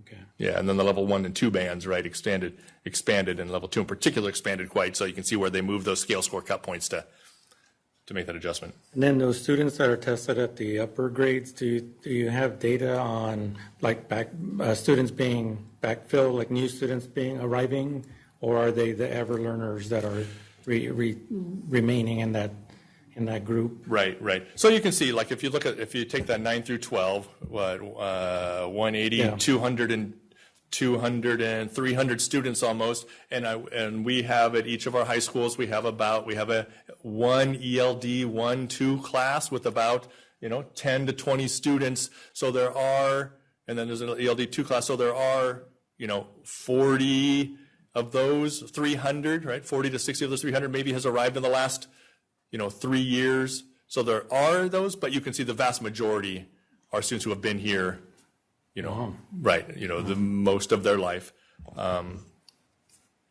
Or might have arrived late elementary, right? Yeah, exactly, in some cases, correct. Might be like a sliding window where they move out, but other ones arrive. Correct. Thank you. Any other questions, comments? Thank you for your report. I think the trustee Pacino. Oh, sorry. It's okay. I got to wave it. You got to be quick. Wave it like you don't care. Hopefully an easy question. So we tested 2,300 más o menos last year. Is that about what we anticipate this year? Yeah, right, and exactly. If I test out at level 4 and I get reclassified, I don't have to take the LPAC again? Correct. Just like CELT, once you are reclassified, that is the last time. We encourage our secondary schools in particular to give a little pep talk, right, to the students to motivate them, especially when those years of CELT, if you remember, students would take CELT year after year, kind of like, why do I have to take this test again and my friend doesn't have to take this test? Why am I getting called into a room to take this extra test? So on the one hand, we give them a pep talk to do well, right, because it is a test they would not have to take anymore. Right. Although within reason, because they still have to meet the other criteria. So they may be a student who's getting a level 4 on the LPAC or on the CELT, but still are struggling in their reading a bit and aren't meeting our other criteria. So, on the one hand, we don't want the LPAC to be the thing to hold them back, but we also have to look at the full criteria. Are we concerned about the change in format to computer? Not at all. Very convincing. So, I would say I'm terrified at K2. Just right. So you know. I would agree. K2, both for the administration. I think students will be able to look at the screen, answer the questions for the most part. I think that's going to go smoothly. I guess I would also come back. Let's say our K2 number or percentage drop a little bit. That's not. We don't really focus on reclassification of K2. Right. Right. So, but we're going to have to say. We do measure our progress, right? We want to see progress from one year to the next. So if we see our first and second graders didn't make progress from last year to this year, and the state's saying, okay, computer-based and paper-based the year before, we're holding you to make equal progress, then we may not hit that target, K2, 3, 5, which is also where we are really focusing our reclassification, since those students are more, then I would say, hopefully those numbers aren't going to sway drastically, right, with the computer-based assessment. But part of it is the students have to wear a headphone with a mic, and they're actually recording. But what they're doing is our testers are scoring it on the fly on that spoken part. The students will record it, but they're not going to use the recording to score it. But I bet they're going to use those recordings to determine if they could do some computer-based scoring or something else in the future. Who knows? Or calibrate some of that. So they want us to, but they said don't have if the recording or the technology fails. But the instructions are don't re-record them. Don't say, oh, start over, do it again. It's just keep going with the test. It's like, thank goodness, right? We want to keep it as smooth as possible. So we'll see how our next few months go, and I'll give you guys a little heads up. Oh yeah. All right. Further questions or comments? Seeing none. All right. Thank you very much. Thank you. Item 10C, monthly district cash flow update.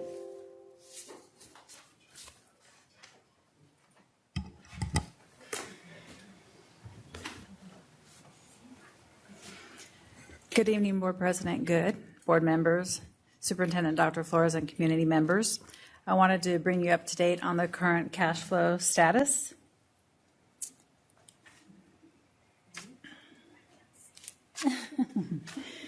Okay, so this slide here is based off of first interim totals. We'll be bringing first interim to you tonight, right after this. So it's based off of those totals and actuals from July through November. So if you look at November there, the beginning cash balance is a little over 11.2 million, and our cash received for that month is a little over 13.8, and our expenses is a little over 10.4. And down on the bottom there, if you look at the payroll for certificated, classified, and employee, all of November is a little over 8.8, which is 84% of that 10.4 million that was expensed out for just November. and it brings us to an ending cash balance of 15.2. And the rest of the spreadsheet, December through June, is based off of projections, and I wanted to let you know that we added a column there. Even though we're done basically the end of June, our fiscal year, it takes us till the end of August to do closing entries. So we added a column which matches more of what is done in SACs. And so it's just basically all of our closing entries that we do after June and on till the end of August. It gives a truer balance of our ending cash, which is projected around 19.1 for the end of the year. For the audience, you want to define SART? Excuse me? You want to define the acronym you just used? For the accruals, for the closing? The state accounting? Yes, for SACs. Yes, so that SACs. is our, that's the state software that I use to do our interim budgets that we'll be bringing to you after this presentation. Can you help me understand that last column? Like, Sure. is the 21.5 the sum of anything in June, or is it a So new? the 21.5 is your ending balance from June, as far as the end of June, our cash reconciliation. But we also, from June on to the end of August, we have closing entries. So we also have like a July 10th payroll that is, it reverts back to June, anything that's paid on July 10th. We also are setting up all of our prior year receivables, which are PYRs, which are monies that we're expecting to get in that belong to the 1920 fiscal year, but we have up till the end of August to book them. We don't actually close with the county until the end of August. We also are setting up our prior year liabilities, which are invoices and stuff that we know that we still need to pay, but we didn't get them in time when the June 30th cutoff, so we actually have till the end of August to set those up. So everything that should belong to 1920 fiscal year is set up in that time period between June 30th and the end of August. It all refers back to the actual fiscal year that it should be happening in. Okay. Does that explain it a little bit better? It does, thank you. And so it actually matches what we do in the state software program, because we do a cash flow in there also. Okay. And the next slide here is just looking at this in a different way of showing the chart, the incoming cash and the cash going out and our ending balance for November and then the rest of the school year. Any questions? Thank you for your report. Thank you. Next, 10D, first interim financial report for 2019-20. Action item. Good evening again. Board member, President, President Good, board members, Dr. Flores, and community members. Mr. Meza and I are going to go ahead and present now on the 1920 first interim. And this first slide here is just going over the topics that we're going to discuss. We're going to talk about the different background on the certifications, the variance between revised, which was our last interim that we brought to you, or actually we brought it to you at year end when we revised the budget, the key factors for state and local, the history of the recent Gilroy Unified School budget reductions, the multi-year projections, and also then at the end of the presentation, we'll ask you to take action. So these are just the different types of certifications. Positive certification, which we've done for first interim ourselves, means that the district will be able to meet all of the financial obligations for the current year and the 2 years out. Qualified means you may not be able to, and negative means that you will not be able to. And this slide here is based off of all the total general fund revenues, both unrestricted and restricted. State aid, Prop 55, and property taxes make up the bulk of all of our revenues. And then we also have federal revenues, our title programs, other state revenue, and other local revenue, our grants, and so forth. This slide, we went ahead and we wanted to bring you up to date on the EPA funds, which at one point was called Prop 30, now it's Prop 55. You know, in the beginning, when in November of 2012, when it was Prop 30, we were getting a little over $12 million. Now we're getting around $2.1 million. And it is actually November of 2016, it became the Prop 55, which is basically, I think, it's made of the income taxes. And that's going to continue as we go along with the LCFF funding. Does Prop 55 end like 30 did? Okay. How? I'm not sure how many years out. I thank you, Trustee Pace. Great question. I think it goes through 2040 or something of that nature. 40? Yes. Okay. I believe.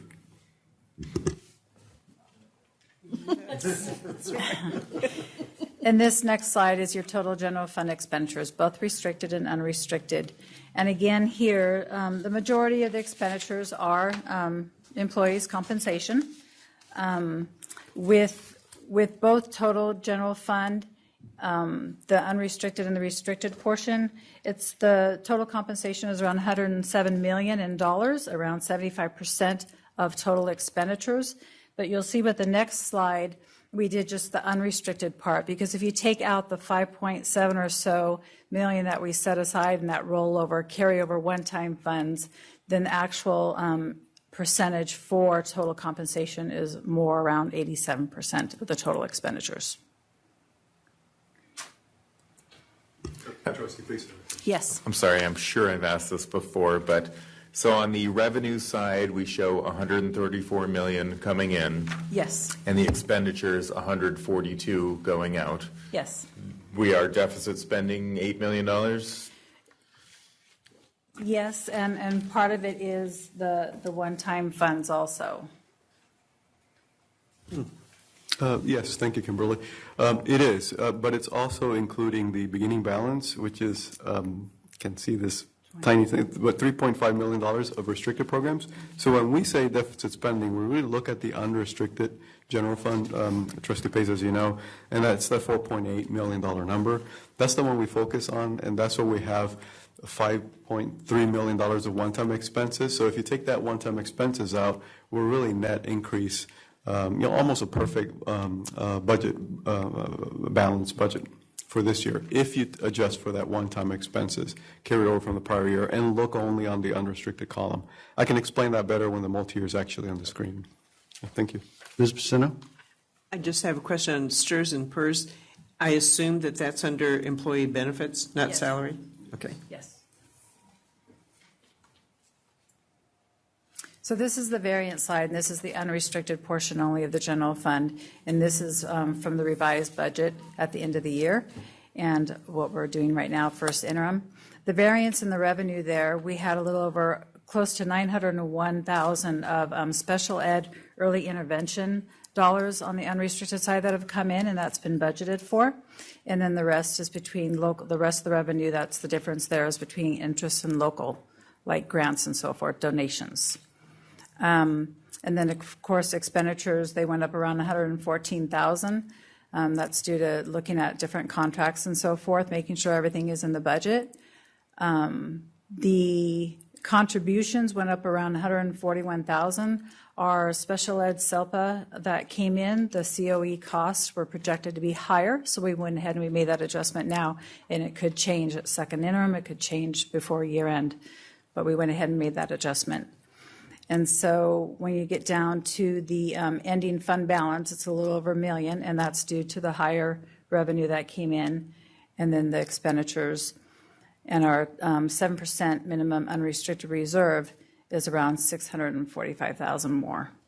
And that's due to mainly the one-time revenues coming in for special ed. That's in the unrestricted side.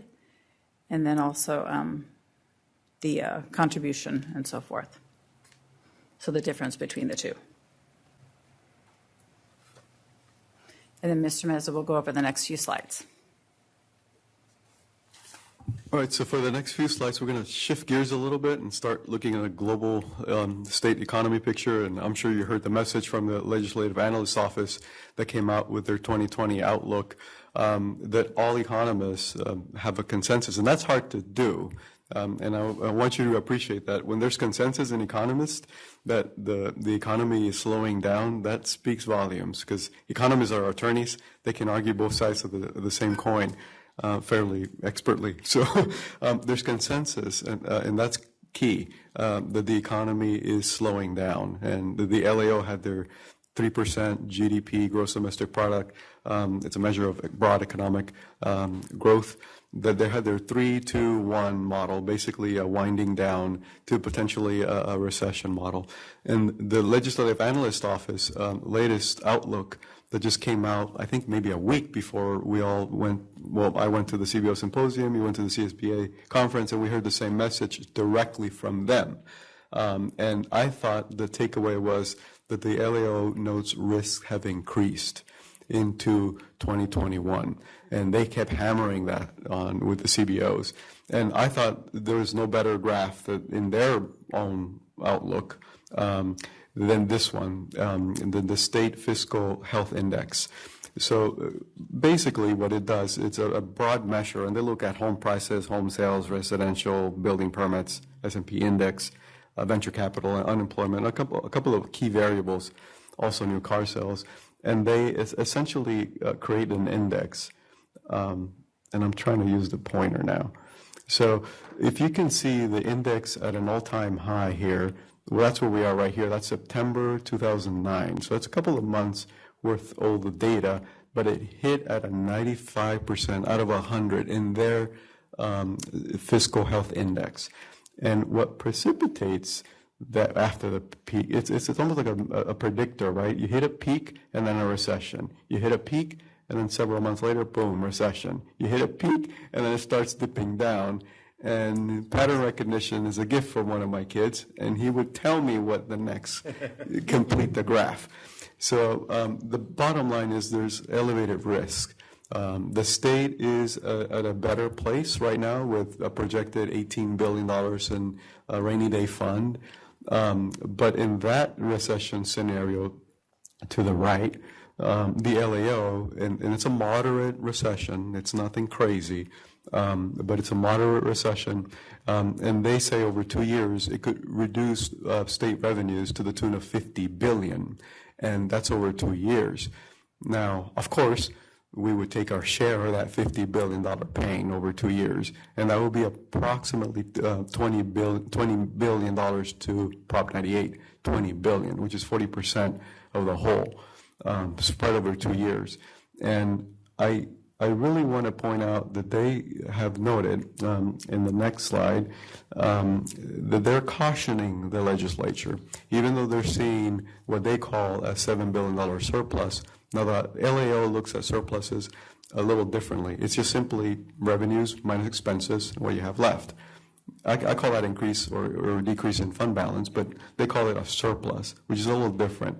But anyway, they say the surplus is $7 billion, but legislature, we caution you, use no more than $1 billion of that as ongoing commitments. And that's saying a lot.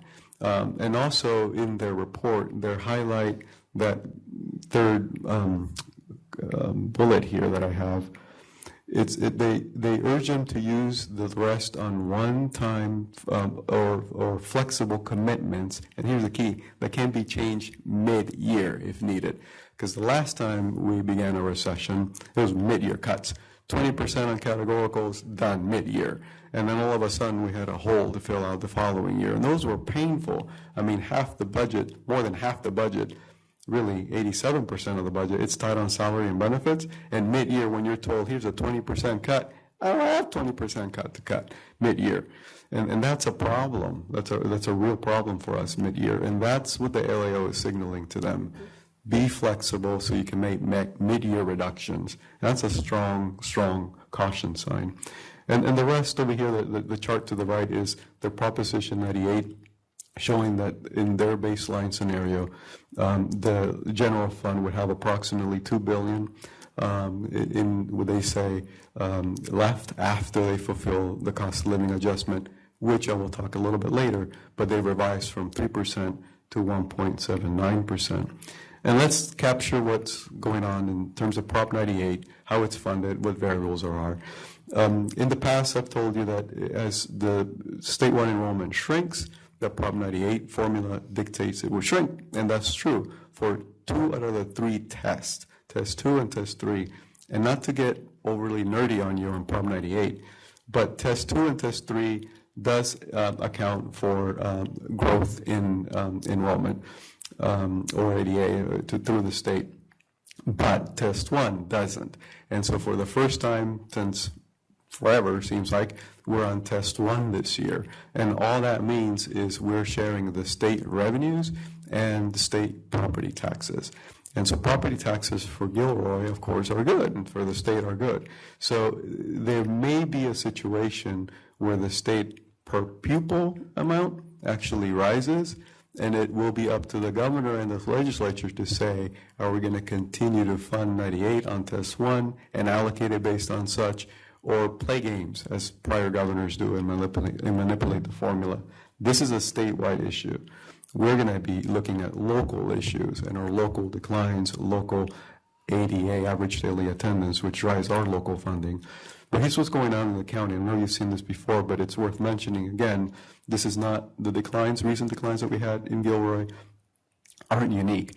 That 17-18 year, that's when we dropped 193 kids. 18-19, we dropped 172, and we'll look in a minute what we look at in the current year, but that's countywide across 31 districts in the county. This is from the data from the California Department of Finance. You have to drill down into these things. They don't have a chart, so I created a chart, but it's the same data source. I think it's worth pointing out, they're projecting that our county will lose 20,000 students over the next 10 years. Yes, thank you, Trustee Pitts. 20,000 students. And that's a reflection of the historical birth rates in California. Remember, you've seen this, and I think I have it later on, but birth rates in California are at a 100-year low. 100-year low, okay? And then the nation overall is 32-year low. So no matter where you are in this country, we're hurting in terms of birth rates. There may be pockets here or there that might be expanding, but overall, broadly, I think we're seeing the same picture pretty much across. Different districts, basic aid districts, celebrate when they're declining in enrollment, but not us. So going back to 1996, of course, we were 8,700. You've seen this before, so I'll focus on where the key issues and years was. In 17-18, this really hurt us. This is 193 students. That's TK-12, right? And then we had another 172 drop. And then this is the positive story, that based on the CBIS that we have, TK-12, we're flat. Like, that's the definition of flat, a kid up. And that might be certified in February and be 118, because Kermit knows this. One or two can change.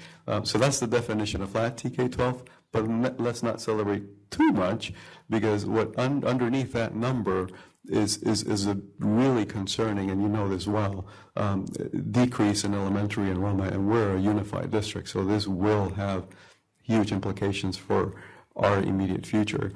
And so, of course, that's almost 400 student drop, about a $4 million loss in funding. It comes at a time where, of course, you know this well, pension obligations have increased. Luckily, the director of special ed is doing a really phenomenal job and curtailed that expense on special ed last year, but that wasn't the case before. And so we're hoping that, and we're seeing increases in special ed population despite this decrease in enrollment in the elementary. So that's really the alarming trend that we're seeing. And I will go back to the birth rates because that's important. This fuels this number. The lower student generation rates, I know you were there with the joint session with the City Council, and we showed the student generation rates on new developments. It's nothing compared to what we experienced before. Even the high density projects aren't generating the type of students that we were seeing before. So I think the trend is alarmingly clear, unfortunately, and this is a birth chart that we've shown before. And so this year, just to correlate it to the actual enrollments that we're seeing now, it's about 710 kinders replacing 900 and something plus seniors that are leaving. And so because we can correlate that, we know what the next 3 years will look like for certain, and everything indicates that it's going to decline, at least at that grade span. Statewide, that's the Test 1 calculation. That's good for us because it's not adjusting downward for enrollment, but it does then put a dependency on the economy, right? And the general fund and property taxes. So it's a double whammy when an economy happens, because a recession obviously reduces falling state revenues. And then at that point, it's like, okay, well, pick your poison. Are we going to be on this test one that looks at property taxes and general revenues? Or are we going to look at the other two that are just for lower enrollment statewide? So it's not going to be a happy scenario unless we stay status quo and the economy keeps humming along. But we've already hit a economic record for an expansion, so a record for economic expansion with more of a decade. So that's not sustainable. A couple of things that we're looking at is January proposal is coming. January 10th is when he usually releases it, so he's required to do that. So the California has various fundings, and the one that we're looking at is, of course, the November ballot one. Funding for schools and colleges, that's going to be on the ballot. Another one that will happen in March 2020 is, so the one that I spoke about in November 2020 is the split roll tax. That's the one that you've heard about. It's essentially assessing commercial and industrial properties at the fair market value rather than to wait until they change ownership, because that's really almost hard to change ownership unless you intentionally want to. So that revenue is expected to generate positive additional revenue to K-12 and to colleges as well. But there's another Prop 13 that unfortunately it's in March, so that's the good thing. And it's called the College Facilities Bond. That's in March 2020. That's specifically for bonds. And so that's how the state releases general obligation bonds to fund new construction projects or modernization ones. Remember, there's eligibility for those things, so don't get too excited. And something that's more alarming to us is this governor has already kind of showed his hand in terms of categorical programs. Remember, Governor Brown was big on local control. And I think we all like local control because the board decides what that is and what it looks like, each unique to the district priorities. You, of course, drive that. But the governor has now introduced bills that change the start times for us already, that look at early education, that's to start putting in, essentially looking at categoricals again. So remember, LCFF did away with like 20 or 30 different state categorical programs, held harmless us for the funding, so we still had the same funds, but we then could be more flexible in how we use that, and they became unrestricted. This governor seems to be kind of more willing to look at categorical programs again, and I think that wouldn't be a good thing in terms of the local control. For us, for GUSD, of course, birth rates, high cost of housing, declining enrollment in the elementary grades, and of course we're looking at total compensation increases at the time when revenues may be falling, certainly ongoing revenues, and enrollment is increasing in special ed, and that's also critical. And of course, I didn't put it out there, but the one-time payment reductions of the pensions will also expire in the same time. This is just, I don't want to speak again, other than obviously additional budget reductions are incorporated into the MYP, and I'm going to get to that. But I think it's important for us to look at history of budget reductions. This is the reason why we're fiscally solvent. It takes, of course, hard decisions by the governing board to make this happen, and I thank you for that. Any questions before I go on to the multi-year? Highlight of the revenue. So I'll just cover the highlights. So the key thing here that the Legislative Analyst Office has signaled is the cost of living adjustment has decreased from 3% to 1.79. That 3% to 1.79 doesn't seem material to most people. It's a $1.2 million less in revenue, just like that.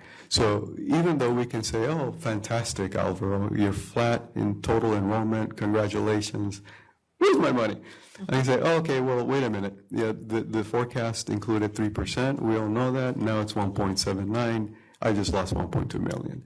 And so coincidentally, we were projecting a loss of 100 or so students in this year, which will impact next year because we're funded on prior year. And that would essentially, it's the same almost offsetting loss in revenue. So I wish I could bring more. It's just not happening because unless the governor says like Governor Brown on his way out, we're going to give you a super COLA and augment this 1.79 to something higher, then we're going to get 1.79 or thereabouts. That will get revised closer and solidified towards May, but at least that's the estimate from the LAO right now. And I did not change the COLA for the following year because it's not available at this point other than that.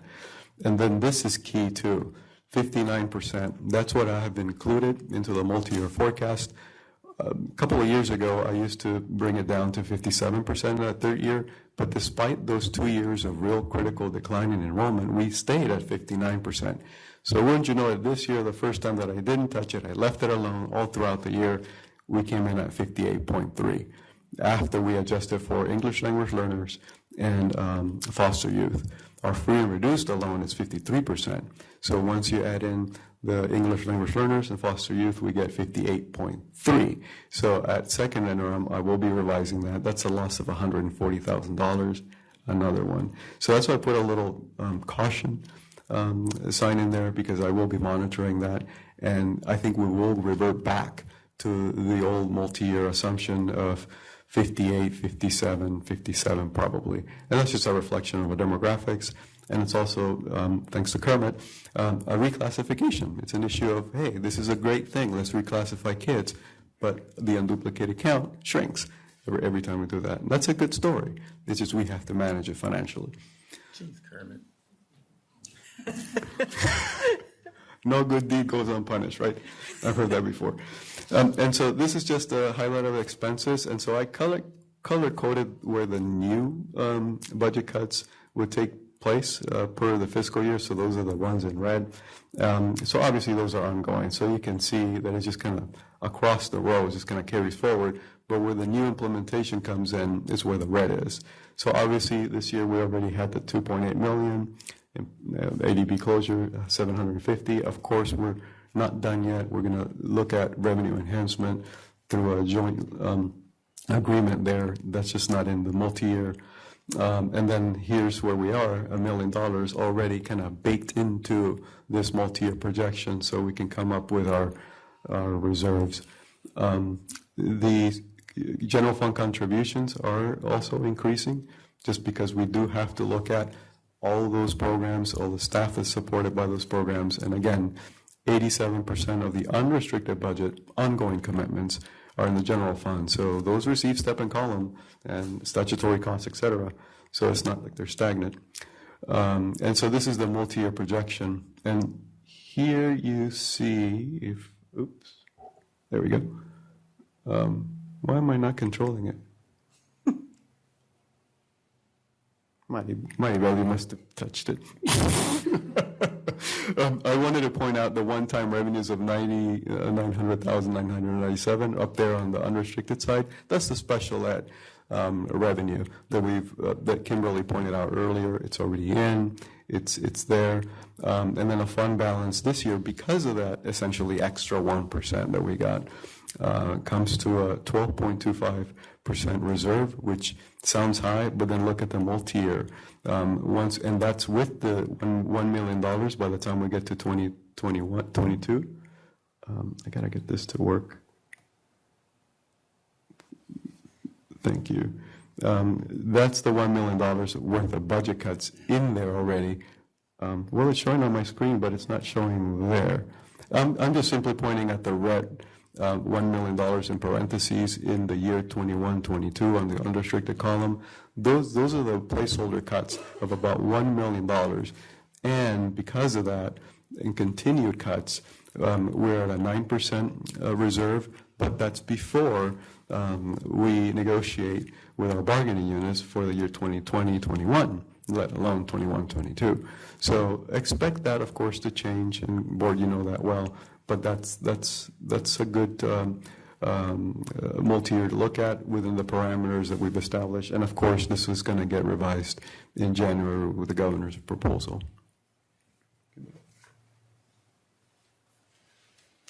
Okay, so this slide here is all other funds.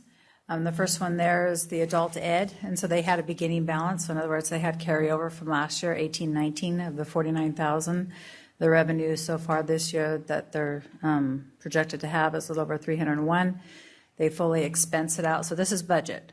So they fully have everything expensed out, which would, if they had spent everything or will spend everything, there would be no balance. Child development, there was the beginning balance, which is actually our reserve for Fund 12, which was from a few years back. So we're able to use that instead of using the general fund. The next one is your cafeteria fund. They had an ending fund balance last year of the $97,886. The revenue projected for this year is a little over 6.3, and expenditures are fully expensed out. So if they were to spend everything, they'd have no balance. The building fund, Fund 21, which is both your Measure E and Measure P, and the beginning balance was a little over 86 million. The revenue is mostly interest there, and then they're almost fully expensed out, and it's probably aligned with all of the jobs that have been prioritized. Developer fees, they had a beginning balance of a little over 3.2. We have projected a little over 2 million in revenue. Expenditures are budgeted at 1.8, which would leave a balance there of a little over 3.4. With the Fund 35, the County School Facilities Fund, they had a beginning balance of 2.3. That is basically interest right there, that 40,000. And we don't really expense too much in that fund. Fund 35, we don't do too much with. That's the state match. And then the Fund 67 is your self-insurance fund. That is dental and vision. And we had a little over 2 million there, beginning balance. The revenue that's in there is a little over 969,000.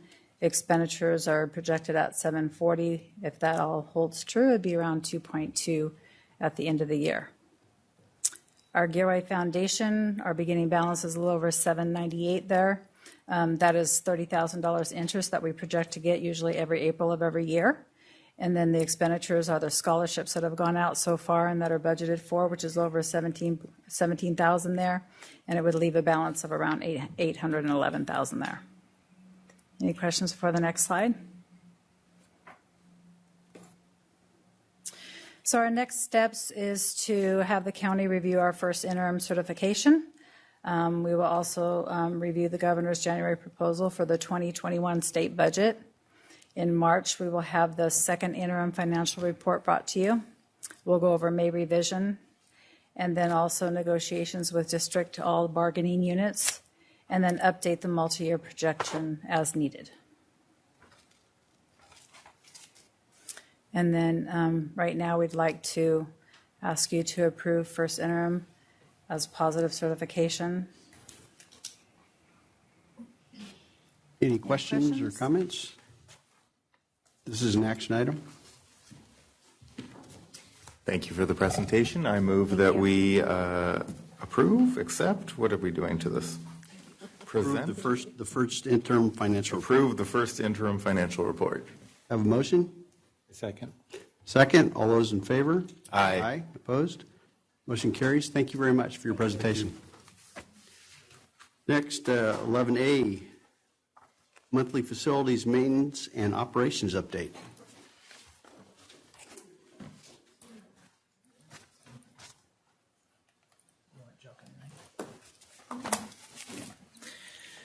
Good evening, Board.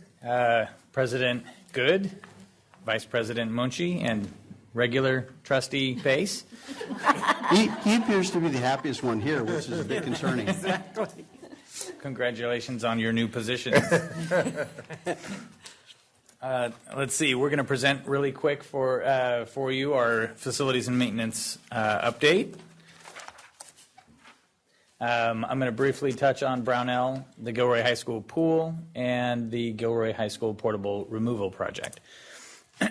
Really quick, I just wanted to give you a heads up when you're looking at this slide. There's actually a better one in just 1 second, but you can see we've winterized the foundation here. You can see some roads in here.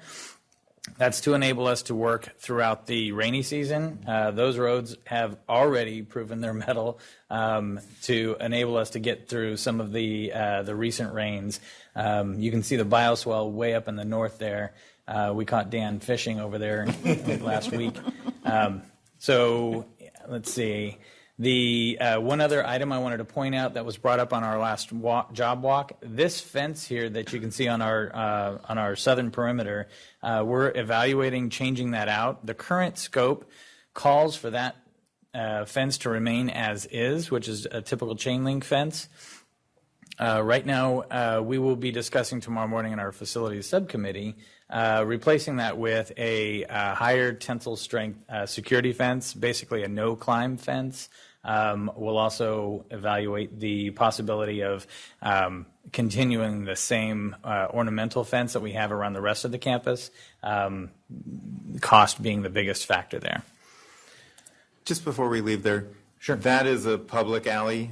We don't own that or anything? That is correct. That is owned by the city. It's actually an easement for the fire department, although the fire department has said they'll never go down there because their equipment does not fit anymore. So is it owned by us, but they have an easement? Nope, it's actually owned by the city, and they ease it to, or it's an easement for fire property use. It's also being used by the residents that live on the other side. They have property and garages that actually feed out into that alley. Okay, so the city's not going to give it up because it would harm the residents? Correct. Okay. Yep. Let's see. So this is actually a recent addition to this slide. So it's a great slide to show you the footprints are now going in for the building. So you can see in the lower right corner kind of a triangle or a multitude of rectangles. That's the admin office. Just to the left is the 8th grade pod. So you can see those coming in. The foundations and footings are all being laid in there, and that's what we'll be doing until the buildings start showing up in January. Whose drone is it? And you're up there, Danny boy.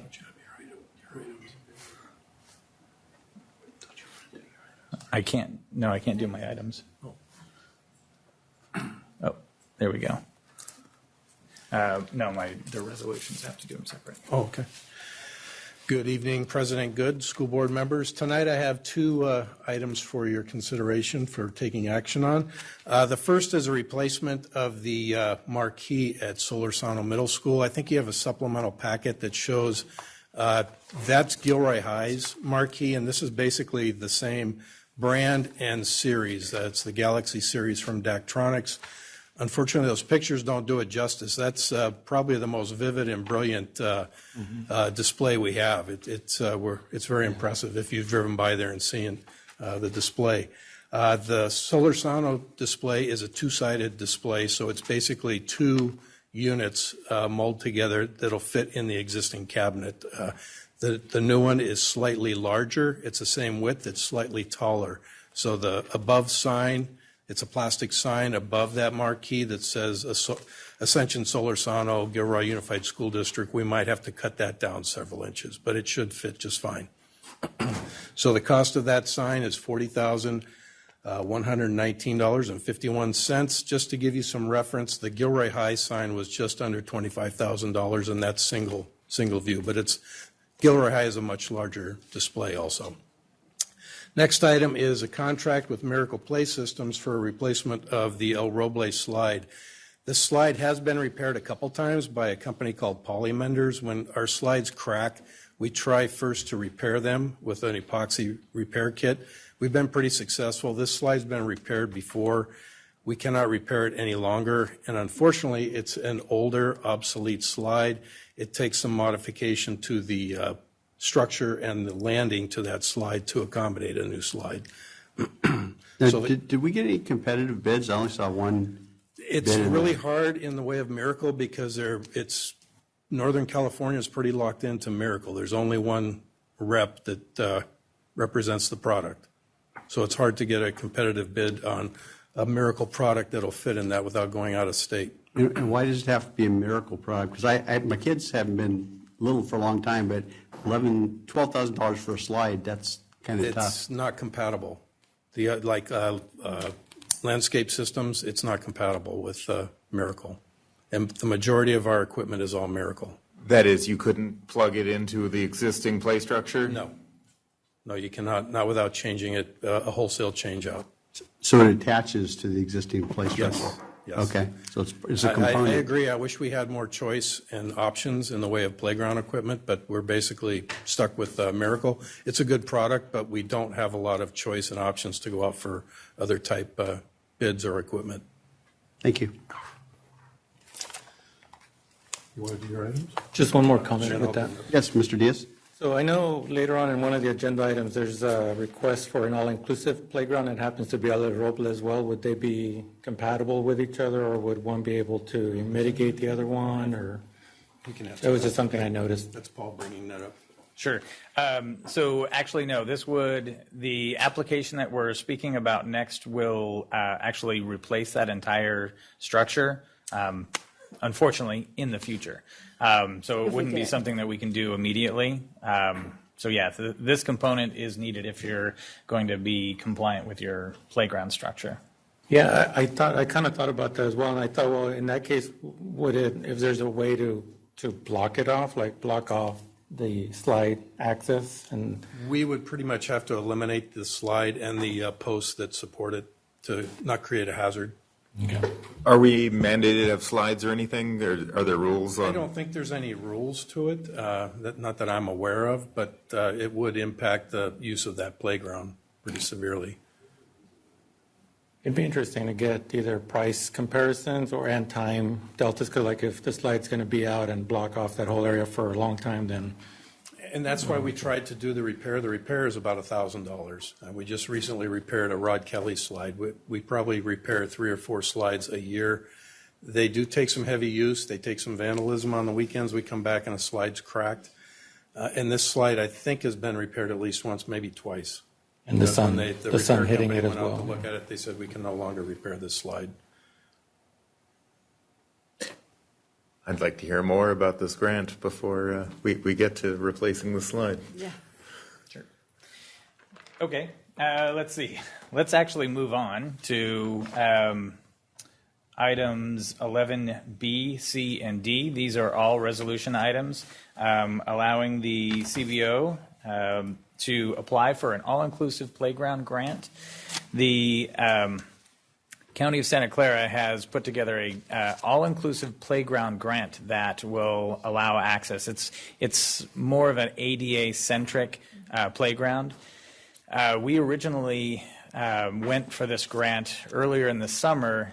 We were the only applicants that were in our district, and we subsequently pulled out of the application process because it would have the original grant application would have required us to allow access to the public at all times. And so at that point, we decided to pull out because we can't do that for our properties, for our playgrounds. It's bad enough, well, you well know the problems that we incur with playgrounds that are not protected over the weekends.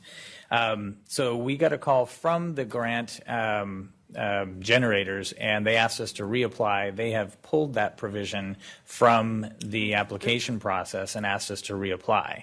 So again, we reapplied. And also knowing that we are the only applicants to date, we're asking for full funding on each one of these playgrounds. So usually there would be a matching funds.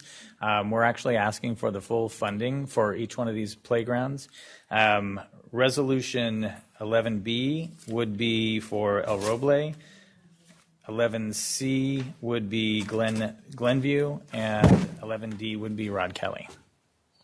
So what is the timing for the grant? Like when we apply, when do we expect to get, notice that we are either approved or denied? And we'd be notified in March. In March. And then when would we get the funding? Funding would probably happen right around June. Okay. In between March and June, we would start the design process, bidding, so we'd be ready to go by summer. So if we were to not go forward to repair the slide, are we looking at like a year of not using that? Yeah, there are a lot of moving parts there. First of all, the availability of a contractor that's qualified to install and certify a playground. would need to be procured. So we still have to go through that competitive. I'd say we'd have a pretty good chance because we have 3 on the docket. So that's a pretty good contract to be able to lock down. The timing, how quickly they could get them all done. So yeah, we can do a little investigating right now to find out how quickly we, in the event that this happens, can we do this? Other alternatives are, what do we do if we can't, if we don't get this grant? What do we want to do with the playground structure? The slide that we're talking about here is a component of a bigger part, so it's like putting a Dodge brake light on a Ford pickup truck. We have to use that one slide, and that's the manufacturer's cost to get it to us. Most of that is actually, I believe, shipping. They kill us in shipping, so. Can I say one? You bet. One other thing that might be in consideration, we do have this slide at other playgrounds, and we can repurpose some of this inventory. We have a slide actually in our yard that is a spare that we can use at 3 of our sites if their slide fails. So hopefully we'd be able to, if we were given this grant and able to change out this playground, we'd have another purpose for this if needed. I'm sorry, are you saying we could use the spare one at El Roble until the one is built, The spare one we have will not fit in that. It's a different type of slide. This is a spiral slide. Okay, so we'd buy this $12,000 and then we could use it as a spare. Yes. And a good majority of that $12,000 is the labor and shipping, like Paul said.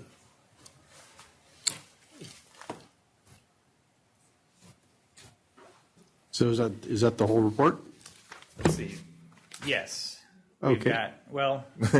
So the resolutions are not part of the monthly update.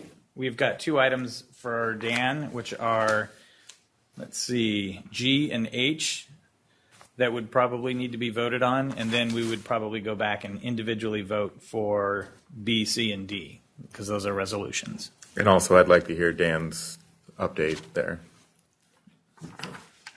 Would you like me to do the update now? Well, yes, please. Okay. Usually we like to hear them all, and then a lot of times we'll vote for them in mass. Okay. We did take advantage of the Thanksgiving break, and we performed some fire system services and inspections, mostly at Christopher High School. We tested that site 100% dry and wet systems. I know we annoyed the neighborhood because every device, as it sounds, it briefly sounds for a few seconds, and I heard we were a topic of social media, what's going on at Christopher High. It took about 3 days. The only devices that we could not test, they did test out when viewed on the system, they rang out, but to actually touch and physically activate them, we could not get the gym. Our lift would not reach, and their pole extension would not reach. So we will revisit that at another time. But during a normal NFPA inspection, we went way above and beyond what is required. Those devices we can activate at a later time when we get our bigger boom lift. The El Roble concrete and Solorzano concrete, which was board approved, we are a little delayed. We did not get it done over the Thanksgiving break because of the rains. They were completed shortly after, and they came out very, very nice, especially Solorzano. I think we made some huge improvements on safety and access to the site, so thank you very much for that. We did have some winter storms come through. Thanksgiving, we came back to some surprises Monday morning. Unfortunately, the Rod Kelly Library leaked again. Once we discovered it was wet, we just thought it was just a small area, but during Monday's storm, it got much worse and created some damage. It's become an insurance claim. It's being remediated right now. And we did discover one yesterday at Christopher High School, unfortunately, in the theater ticket booth. That one went undetected. Our guys went out to diagnose a leak. I usually have them put their eyes on it first, and they immediately texted me with some ugly pictures. We've already had EnviroScience out to do some testing today. The building is off limits, that area. It's basically used for storage that I can see. I don't think it's been accessed for quite some time. So the leaks that we found have probably been ongoing for a while. We were just never aware of them. So I'll have more information on that shortly once we get the testing back and get a scope of work. and whether we turn this in as an insurance claim also. The roof is a warranty item. Everything at Christopher is a warranty item. It's taken care of. We had probably reported up to 20 leaks throughout the district, which isn't bad for that severe of a storm. Probably 25% of those are warranty items, so those have already been addressed for the most part. Some of them are just minor leaks. Most of the leaks were minor. Not many were considered moderate. But we did pretty well. The sites that we had problems at in years past, we've addressed those. South Valley came back. I didn't even get a phone call. So I'm thankful the work that was done over the summer. We did not have any reported leaks. That doesn't mean there weren't any. We just didn't get any reported. Gilroy High, we did not have any reported leaks. So I'm very happy that some of the work that has taken place. I was told that the Gilroy High gym has a leak. It leaked about 2 weeks prior in one of the sidewall vents, and that's almost hard to prevent because of the nature of the construction. In a wind-driven rain, you can get water through them, and that's what leaked before. And they also have a dome vent on the roof that we've done our best to try to seal, but if you get the right wind-driven rain, it's an open vent to the exterior, you do get moisture coming through. Okay. But I did not have any work orders or any reports. The leak that you told me about in the gym, I think is the same one that staff reported to me, my staff. It was an observation. And this building held up okay? Yeah, very well, except in the back, we have a tile roof that's been a problem in the past, and we did get a couple drips in that. We're watching that. I think we're going to come with a proposal to remove the back section of tile and address that over the summer. That's the only way to really diagnose a tile issue. It's not the tile that leaks, it's the underlayment, what's underneath. But we've got some conflicting details with a mansard roof and a hip roof and tile versus a sidewall. So we need to actually remove everything to see where it's actually coming in. It's been addressed several times, but it was very, very minor. But the new roof, 100%. That's my update. Let's see. Then the last two items that we have would be item 11E is the approval of the contract with Moss Companies. This is the bond software that we've discussed with at Facilities Subcommittee for well over a year, I think, before I started.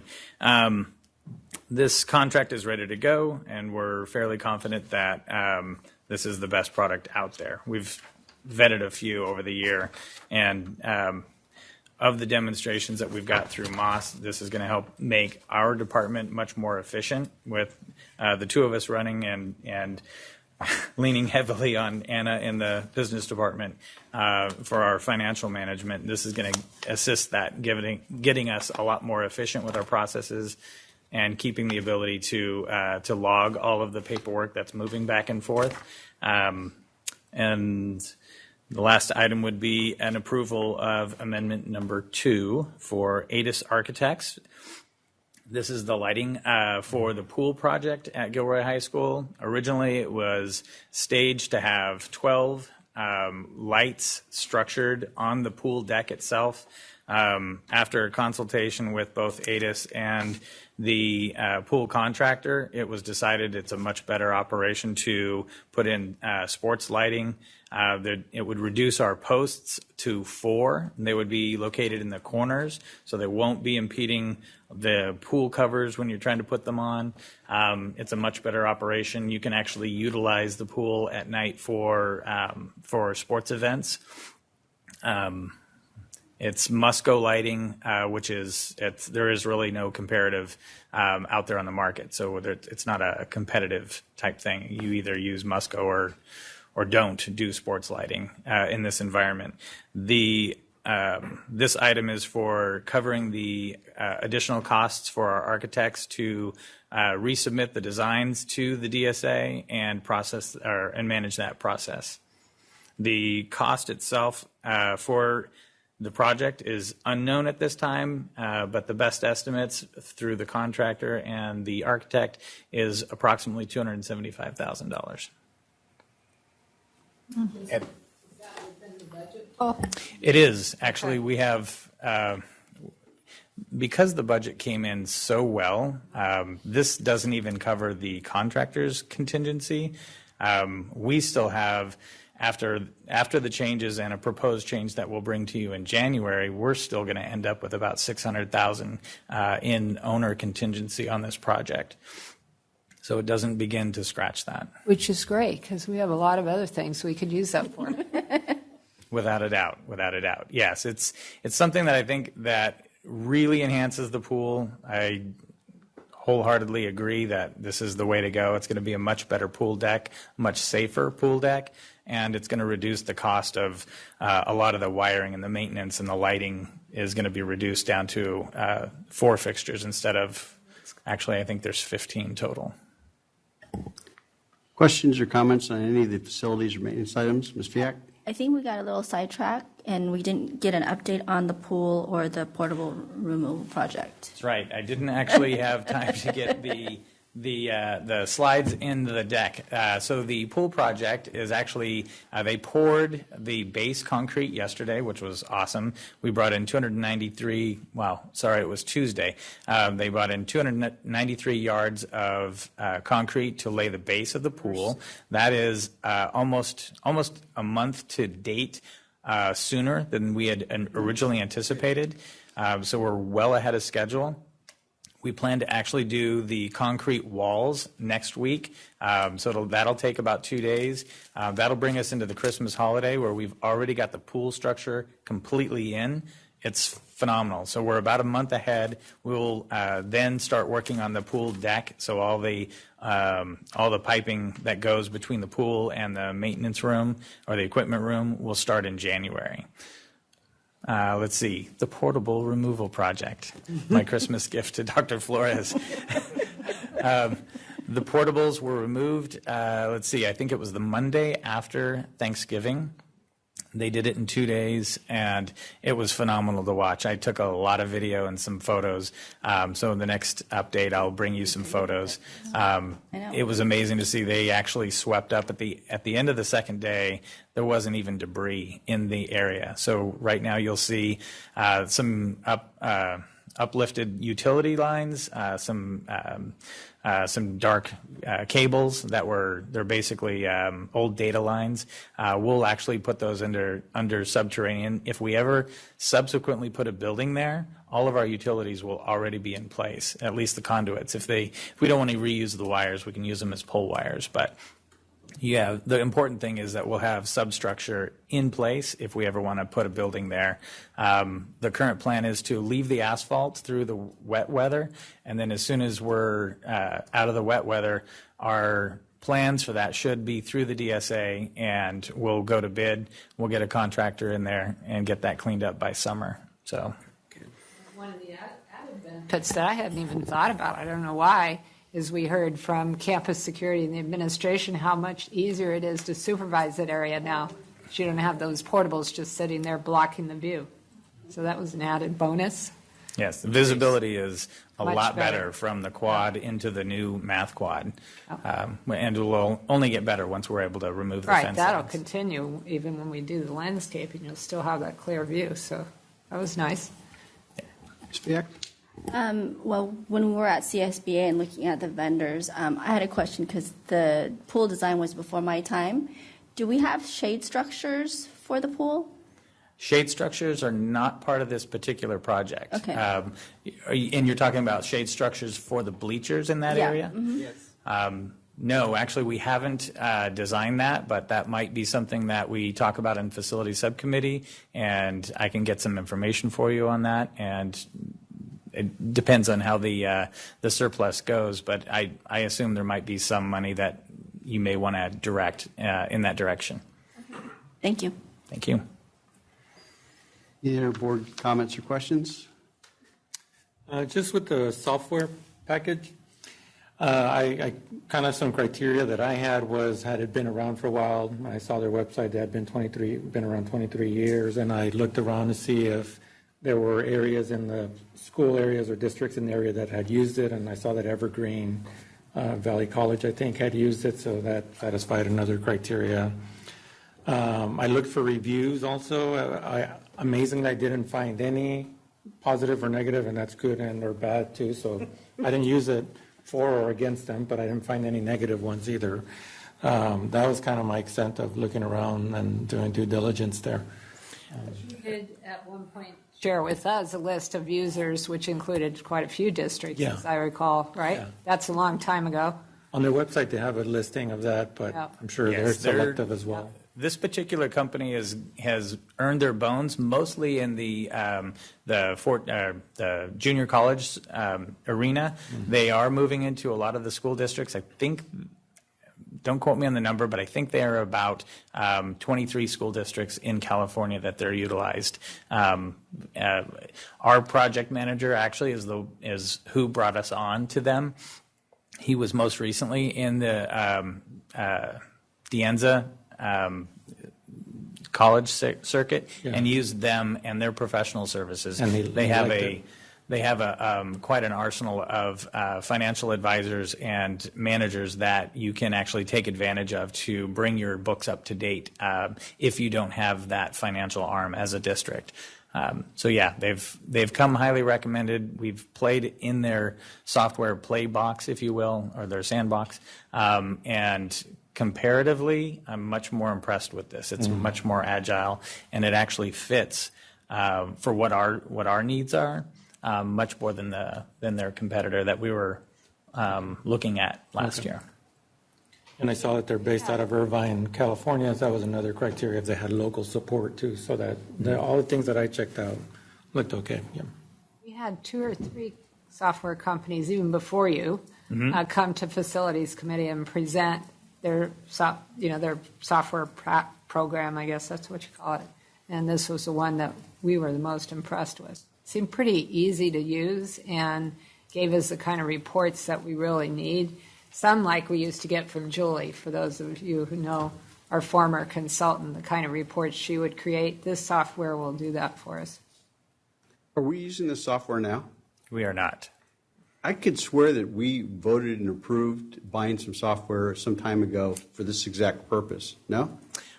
So the software that I do know that the facilities department does use is something called SkySight, and that was just looking at the department. I think it was probably approved in 2016, 2017. That's a product that actually digitizes all of our current plans, so all of the blueprints for projects and existing blueprints for the entire department were digitized and are archived in SkySight, and that actually is a phenomenal piece of software itself and is in its repository, but it doesn't assist with any kind of physical workflow, financial management, bond management, or reporting structures. It's a very elegant Google Drive, if you will. So this is the software we're talking about now is actually going to help us basically avoid hiring additional personnel? Correct. To manage the same functions? Yep. I think we'll be much more efficient with the two of us and Anna in our own processes. Currently, we do quite a bit of legwork, emails, phone calls, where this will actually generate an automated process where when an invoice or a potential change order comes in, there's a workflow that it actually goes through automated. It's an automated system. So once it's been put in, it comes to me for approval. It'll go to Anna for approval. She'll put in the account code. And then I think potentially we can have Alvaro sign off on it before it actually gets ratified. So those elements are all programmable. And those would now take mere seconds, especially if we already knew that this was an approved product or change. The process actually goes in, gets logged, and you can even log each contractor. So it gives you the ability to see things like how much money are we spending on a particular contractor or project, or how much have we spent over many different projects for a particular contractor or vendor. So it gives you the ability, like many databases, the ability to see what you're spending, how you're spending it from many different angles. Thank you. Any other questions? One more question on the aerial view of Brownell. And in that northwest corner, it's hard to see, but that that turn right there, that corner, is that wide? Is that meant to be wide enough for 2 cars or for cars exiting, egressing, and ingressing? Yeah, in that corner? Yeah. Yep. So it's actually, that corner is designed mostly for a fire truck to be able to go through, not just 2 cars. So that's really their measurement. I don't have the architectural prowess to be able to explain it, but yeah, there's a radius that they have to put in. And I do know that's primarily based on a fire truck being able to swing wide and go around that corner. Because the traffic flow there is meant for cars to go in that direction, park either there along the side, seems like maybe? Yeah, they'll actually go around that corner, park to their right, then as they leave, they're designed to go through the roundabout and come back through. And come back through, okay. And they could fit, 2 cars could fit there. 2 cars can fit through there. Okay. Generally, you're going to have a lot of people coming in the morning and leaving in the afternoon. Okay. I don't think you'll get a lot of cross traffic, but yeah, it's probably deceiving on that image, I'll see if I can't get next month a better aerial of that area. We can discuss that further if we need to. Well, I'm hoping next month we have our next walkthrough, so you're welcome to join us on the walkthrough and you can see it. We'll take a few vehicles. We'll take a few trucks through. I'll bring the Humvee. Okay. Further board questions? I would entertain a motion approving our 3 roll call items, 11B, C, and D. If anyone would like to make that motion. Move approval. Second. Any discussion? All those in favor? Roll call. All vote. Oh, yeah, that's right, now, roll call. I even said that. Enrique Diaz? Yes. B.C. Doyle absent. Fleming Piaf? Yes. Mark Good? Yes. Rachel Lynchie? Yes. James Pace? Yes. Yes.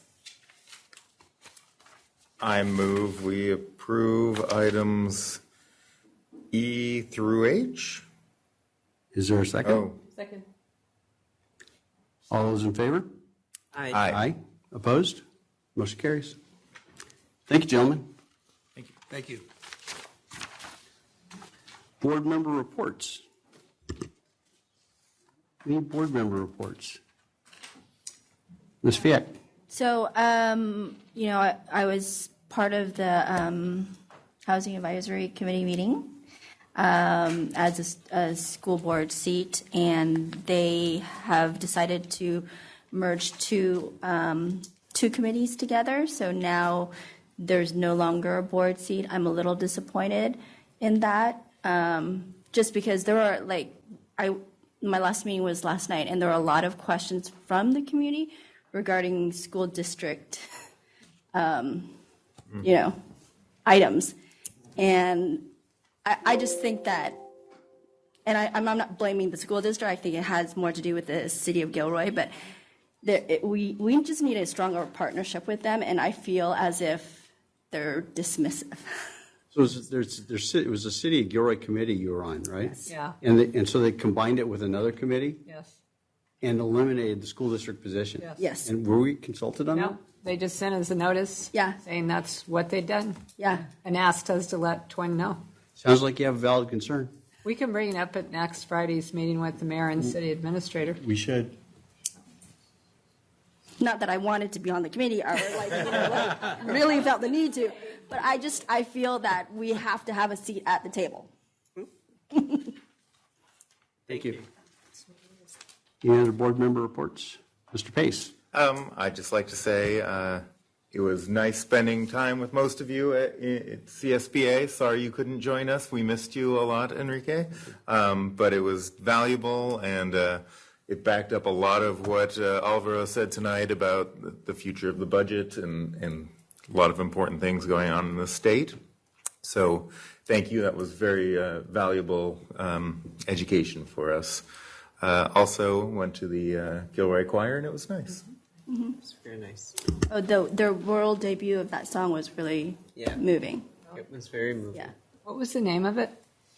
I think the Christopher May Hyde we remain choir open? the Christopher Hyde choir did it also. It was great. Yeah. And their May chamber. our eyes remain open. Yes. Yes, may our eyes remain open. Is it? Their chamber came over, Christopher's chamber came over Yeah, and sang same with her. thing last night. The Gilroy High Chamber came over overlapped to one sing night, it. I think. Nice. They did not. It's very nice. Any other board member reports? Okay. Upcoming and new referral agenda items. You know, I've been hearing about marquees. I'm wondering if we've ever thought of adding a marquee or an announcement sign here. Well, there's a couple of things that I see at issue with the sign, the way the district office, Gilroy Unified School District sign is. One is that it's perpendicular, parallel to the road, and it's also a really subdued color, so it's really hard to see. You pretty much have to know where you're going, otherwise you're going to miss it. So one, it's low, it blends into the background, it's parallel to the ground, to the street. So when I see this, I'm like, that would be interesting. I've always thought of it oriented differently and or something like this. An idea. Well, we can talk about it at an upcoming facilities meeting. Mm-hmm. I hadn't thought of it, but that might be a good way to communicate with people driving by. Yeah.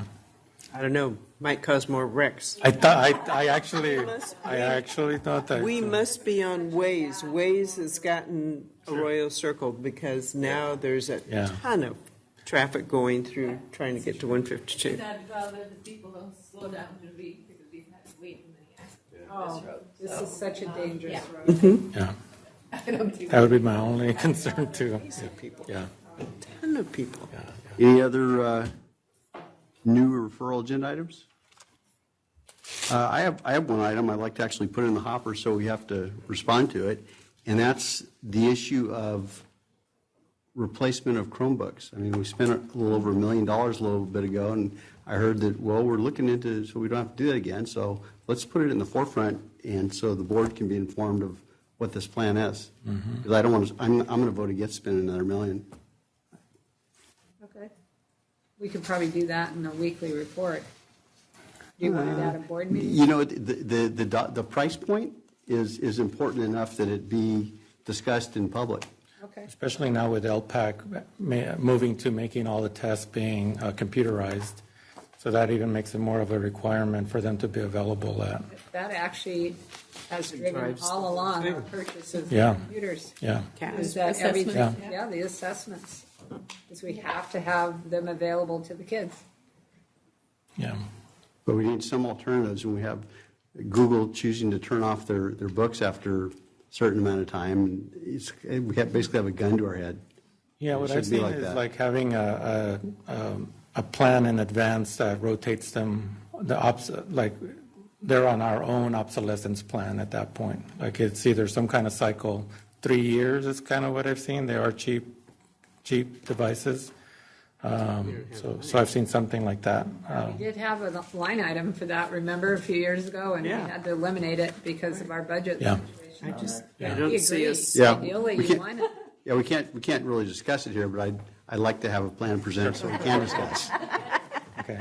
Thank you, James. Put it on the agenda. All right. That's it for that. Announcements. The board has completed their closed session.